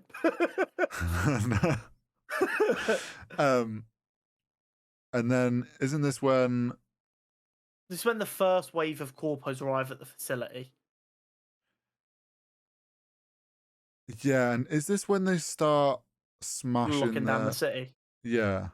Yeah, they also, and this leads to one of my like Star Wars for me, although it is just basic sci-fi and a lot of it, it always has these moments where it feels very thematic and dramatic and like a masterpiece. And this, like, the end of this episode is one of them times for me. Yeah. So we start getting everyone like beating on their bits of metal, like the drummer guy does. And that was teased in the previous episode. So all these themes come back around. And you've got all them banging it, and as like the next person hears it, they all start doing it, and everyone's making noise and noise and noise. And then all the businesses start pulling their shutters down, and they're just locking everything down, getting into safe positions because they're like, corpos are here, the shit is going sour quick, get somewhere safe. Yeah, it's their own personal signal alarm system across the city that isn't like a corpo alarm system locked out. Like, it's their way of signaling corpos are here, everyone keep your head down because they're looking for people, sort of thing. Lunther then shows how much of a fucking unit he is. Right now he's just been like this guy who's just lumbering about. I'm a businessman kind of vibe. And then he's like, oh yeah, there's bombs on that door. Boom. He's like, where does this go? Okay, and just all of a sudden he's like, bish bash, but he's like, no panic, calm, cool, collected. Decisions are being made. This is what we're doing. How do we get out of here? Yeah, you see it that he ain't no rookie to the situation. Like there's a moment earlier where like you see him eye up that grate at the back, and obviously thinking about. I originally was like, is he weighing up whether this is where Cassian might try and run if he tries to pull a fast one or something? Obviously he's prepping for if they have to make a quick escape. And then you can see, like, from that moment, he starts teaching Cassian. He's like, rule number 1, you make your exit on your entry and stuff like that. Blows the door up and then absolutely destroys the first wave of freaking guards. Yeah. And then we see Bix, like, running to try and help Cassian, we assume. And she kind of gets, like, tackled by... Yeah, she gets fucking tackled by a corpo, and they, like, beat shit out of her. Well, they just slam her into the wall. Yeah. And then Tim comes along because fucking Tim. Well, and she's handcuffed, and he's like, what did you do to her? He's like, stop where you are. He's like, what did you do to her? Stay where you are. And they start running at them. What did you do to her? And get shot and dies. Because Tim's a fucking dumbass. But that also... Do you not notice, like, he gets shot, and, dumb move by him. But then the guy that's, like, more so in charge of that squad, that little group, turns to one and he's like, give me the fucking rifle. Like, what the fuck are you doing? Why are you so trigger happy? Like, bro, you're going to get us in shit if you just start, opening fire on anybody and everybody. And the guy with the rifle looks scared. Yeah. He's just killed someone. We see Bix just gets left handcuffed next to Tim's body, which is fucking traumatizing. Yeah, brutal. And then the corpos start setting up an ambush for Cassian and Lunther. They're like, okay, they've got to come this way. Let's set up. They're panicking because he originally said, like, just hold the perimeter, and then he hears them say two officers down. Yeah, like and he hears the gunfire, and he's like, so they're freaking out. Then they get word that, like, oh, they're coming your way. So they decide to set up an ambush. And why they thought, like, suck up corpo guy should be left on his own. Yeah. Hides himself in a building without the slightest fucking crack in a door. So he can... But wait. Before we get onto that bit. Yeah. Can't remember where you're going. My favourite bit of the entire thing was Marv's, like, monologue here. Because this moment is actually where I became okay with it being 3 episodes. Okay.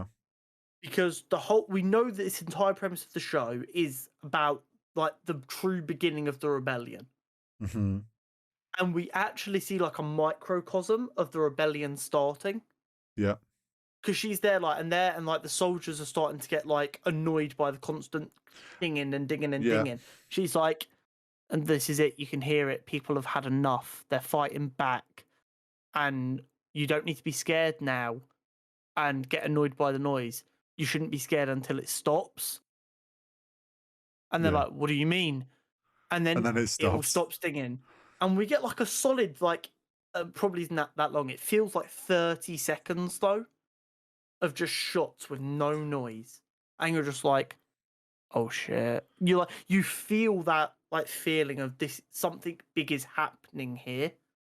And that's the whole point. This first 3 episodes of Andor was setting up the rest of the story. Yeah. As in, it's basically given them some microcosm of what to expect. This entire show is about rising up against the corporations and the empire that are ruining people's lives. Mm-hmm. Oh yeah, Um, and like it helps.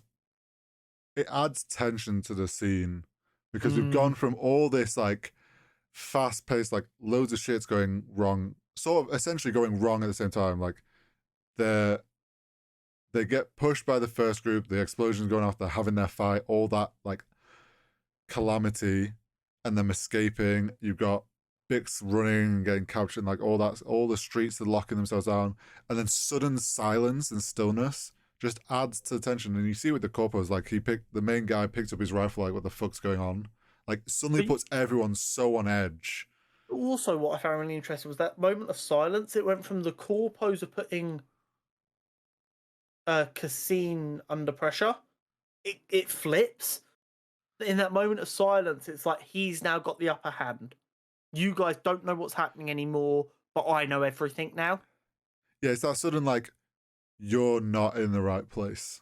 And I have home field advantage. Yeah, you're in the wrong place, and the city's turned on you, sort of thing. Yeah. So we get Cassian behind Khan, I think his name was, but stuck up guy, baddie, whatever you want to call him. Puts the gun to his head, and he's like, "Information, give it to me." Yeah. And then you just have Lunther in the background, just like, "Fucking kill him, kill that little bitch, kill him, blow his head off. I'll do it." Which I think he was doing. Clearly, I read that as he was doing that on purpose to kind of be like good bad guy, but good cop bad cop, to try and make him think, oh, he's gonna shoot me. We know this guy has just murdered 2 people, so he's definitely willing to. So yeah, I'll tell him anything he needs. Yeah, exactly. Then we get the first big moment of the tides turning in Cassian's favor, of that guy who got sent to the ship trying to take off. Yes. But I forget the guy's name. Basio. Yeah, Basio. Brasso. We see him walking away. So we see, obviously, when all the banging started, like all the crew there started like leaving, and he was walking sort of in a different direction. And then we see him walking away from that ship, and we don't know why. You kind of put like, oh, he's probably sabotaged it in some way. And then we see that guy who panicked, panicking, trying to take off. And there's a big fucking heap of scrap metal dragging it down. Gets caught in a crane. He fucking crashes into the crane and blows up. Something I thought is like they sold that very realistically of like if, say, a helicopter was in that situation, of like how it would react to as soon as it's lifted something heavy off the ground, it would yank it in a certain direction. Yeah. And then when it got caught, him trying to pull away from it actually just speeds him up to go round a corner into the building. Exactly. It felt very real. Then we get in the little garage. They hear the explosion and like that must have been one of ours. Yeah, how are they behind us? Yeah, they're starting to get antsy because any little thing that doesn't go their way, they're now assuming is Cassian. But these little things are going wrong all over the place. So they're like, oh my God, he's everywhere. How is this possible? Kind of like genuine panic, like goons against Batman. Almost like, oh my God, he's everywhere. Yeah. So they get into their garage and they're like, okay, cool, let's make our escape. And then Cassian goes and like proper like action film style just goes, how many more of them charges do you have? But showing that he's someone who he's had to get himself out of sticky situations before, so he has his own way of doing things as well. Yeah. So they send out like a decoy speeder that's got all these explosives strapped to it. And obviously they all start fucking shooting at it off. They've just found your man tied up. The speeder goes past. They're like, there they are, get them, because he thinks he's smart. Yeah. So they all start shooting at it, and then it flips over, And then they and they're push like, up to it. "Oh, we're awesome! Yeah, we got him." And then it goes boom, and the other speeder comes flying out and goes in the opposite direction. Well, yeah, the speeder comes out, so they all turn to look at that, and then it gets blown up, and he turns back, and he's like got guys flying everywhere. Yeah. And this is what I really enjoyed this next little bit. So we get a bit of like a montage showing the aftermath for all the individual characters and like what they're dealing with. So we see Yeah. Bix tied up, crying, And then the Marv two just in disbelief at what's friends happened. arrive. Yeah. And all of these different bits. But then the big thing for me was the duality of we get the scene of young Cassian. Cassian, Jesus Christ. Getting put on the ship and waking up and seeing like taking off towards the sun. Yeah. For the first time. And that's the start of his new life.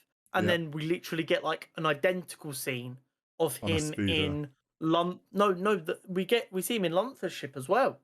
Oh, so yeah, they got back to the ship and yeah. they took off, didn't they? Yeah. And we see that taken off, and we see the sun coming through the screen on that, and once again him looking through at it, and it's literally showing that was the beginning of this life that he's been living, and now this is the beginning of his next life as a rebel.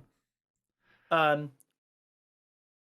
no, that parallel they did that's how was the show great. finished. It was a brilliant parallel. Like I said, don't get me wrong, a lot of Star Wars is pretty standard sci-fi stuff, but then moments like that scene showing the duality and how everything comes around is why it's one of the best. Also, I liked that other than this subtle nod to like Empire tech with the symbol on the cube, we did like they didn't give us any standard, like we didn't get, oh, here's like the Empire guys. Here's stormtroopers. They very much kept it street level and in its own world, and people aren't just rebelling against their empire; they're rebelling against just like even the lower levels authority. of how the empire's running stuff. They're just letting corporations run entire planets and be judge, jury, and executioner. How's that right? Yeah, it's showing. It's stuck to just showing the street level, which I think is good and doesn't sell themselves short by like having to rely on the standard Star Wars stuff to carry the show. Exactly. That was the end of that episode. Once again, there was no post-credit scene. No. And I think, like we said at the beginning, this in a way needed the first 3 episodes to drop together, because I feel like the same way Rings of Power and we've had in the past, like it needed to get to this. You kind of needed to get to this point in the story off the rip, because it sets up the story for what it's actually going to be. They really wanted the story to start at the end of this episode. Yeah. But they didn't have a nice way of doing that, so they had to give you the prelude. Yeah, we and that's why they dropped it all together. Yeah. Yeah, exactly. Rather than us being strung along week by week for the build up, exactly. They can get into it now each week. This is a pretty long episode anyway, so I think we're just going to talk on talking points. Yeah, this is our longest ever. It's not even remotely close. It's not even remotely close. So if you have got all the way through our super bumper episode of episodes, thank you very much. I've had a long ass week, and I really was like dreading talking for 2 hours. We've talked for 3.5, and I've actually enjoyed it a lot, which I think shows like a lot of the passion me and Hori have for this YouTube channel. Yeah. And we're seeing a lot of good stuff from it right now.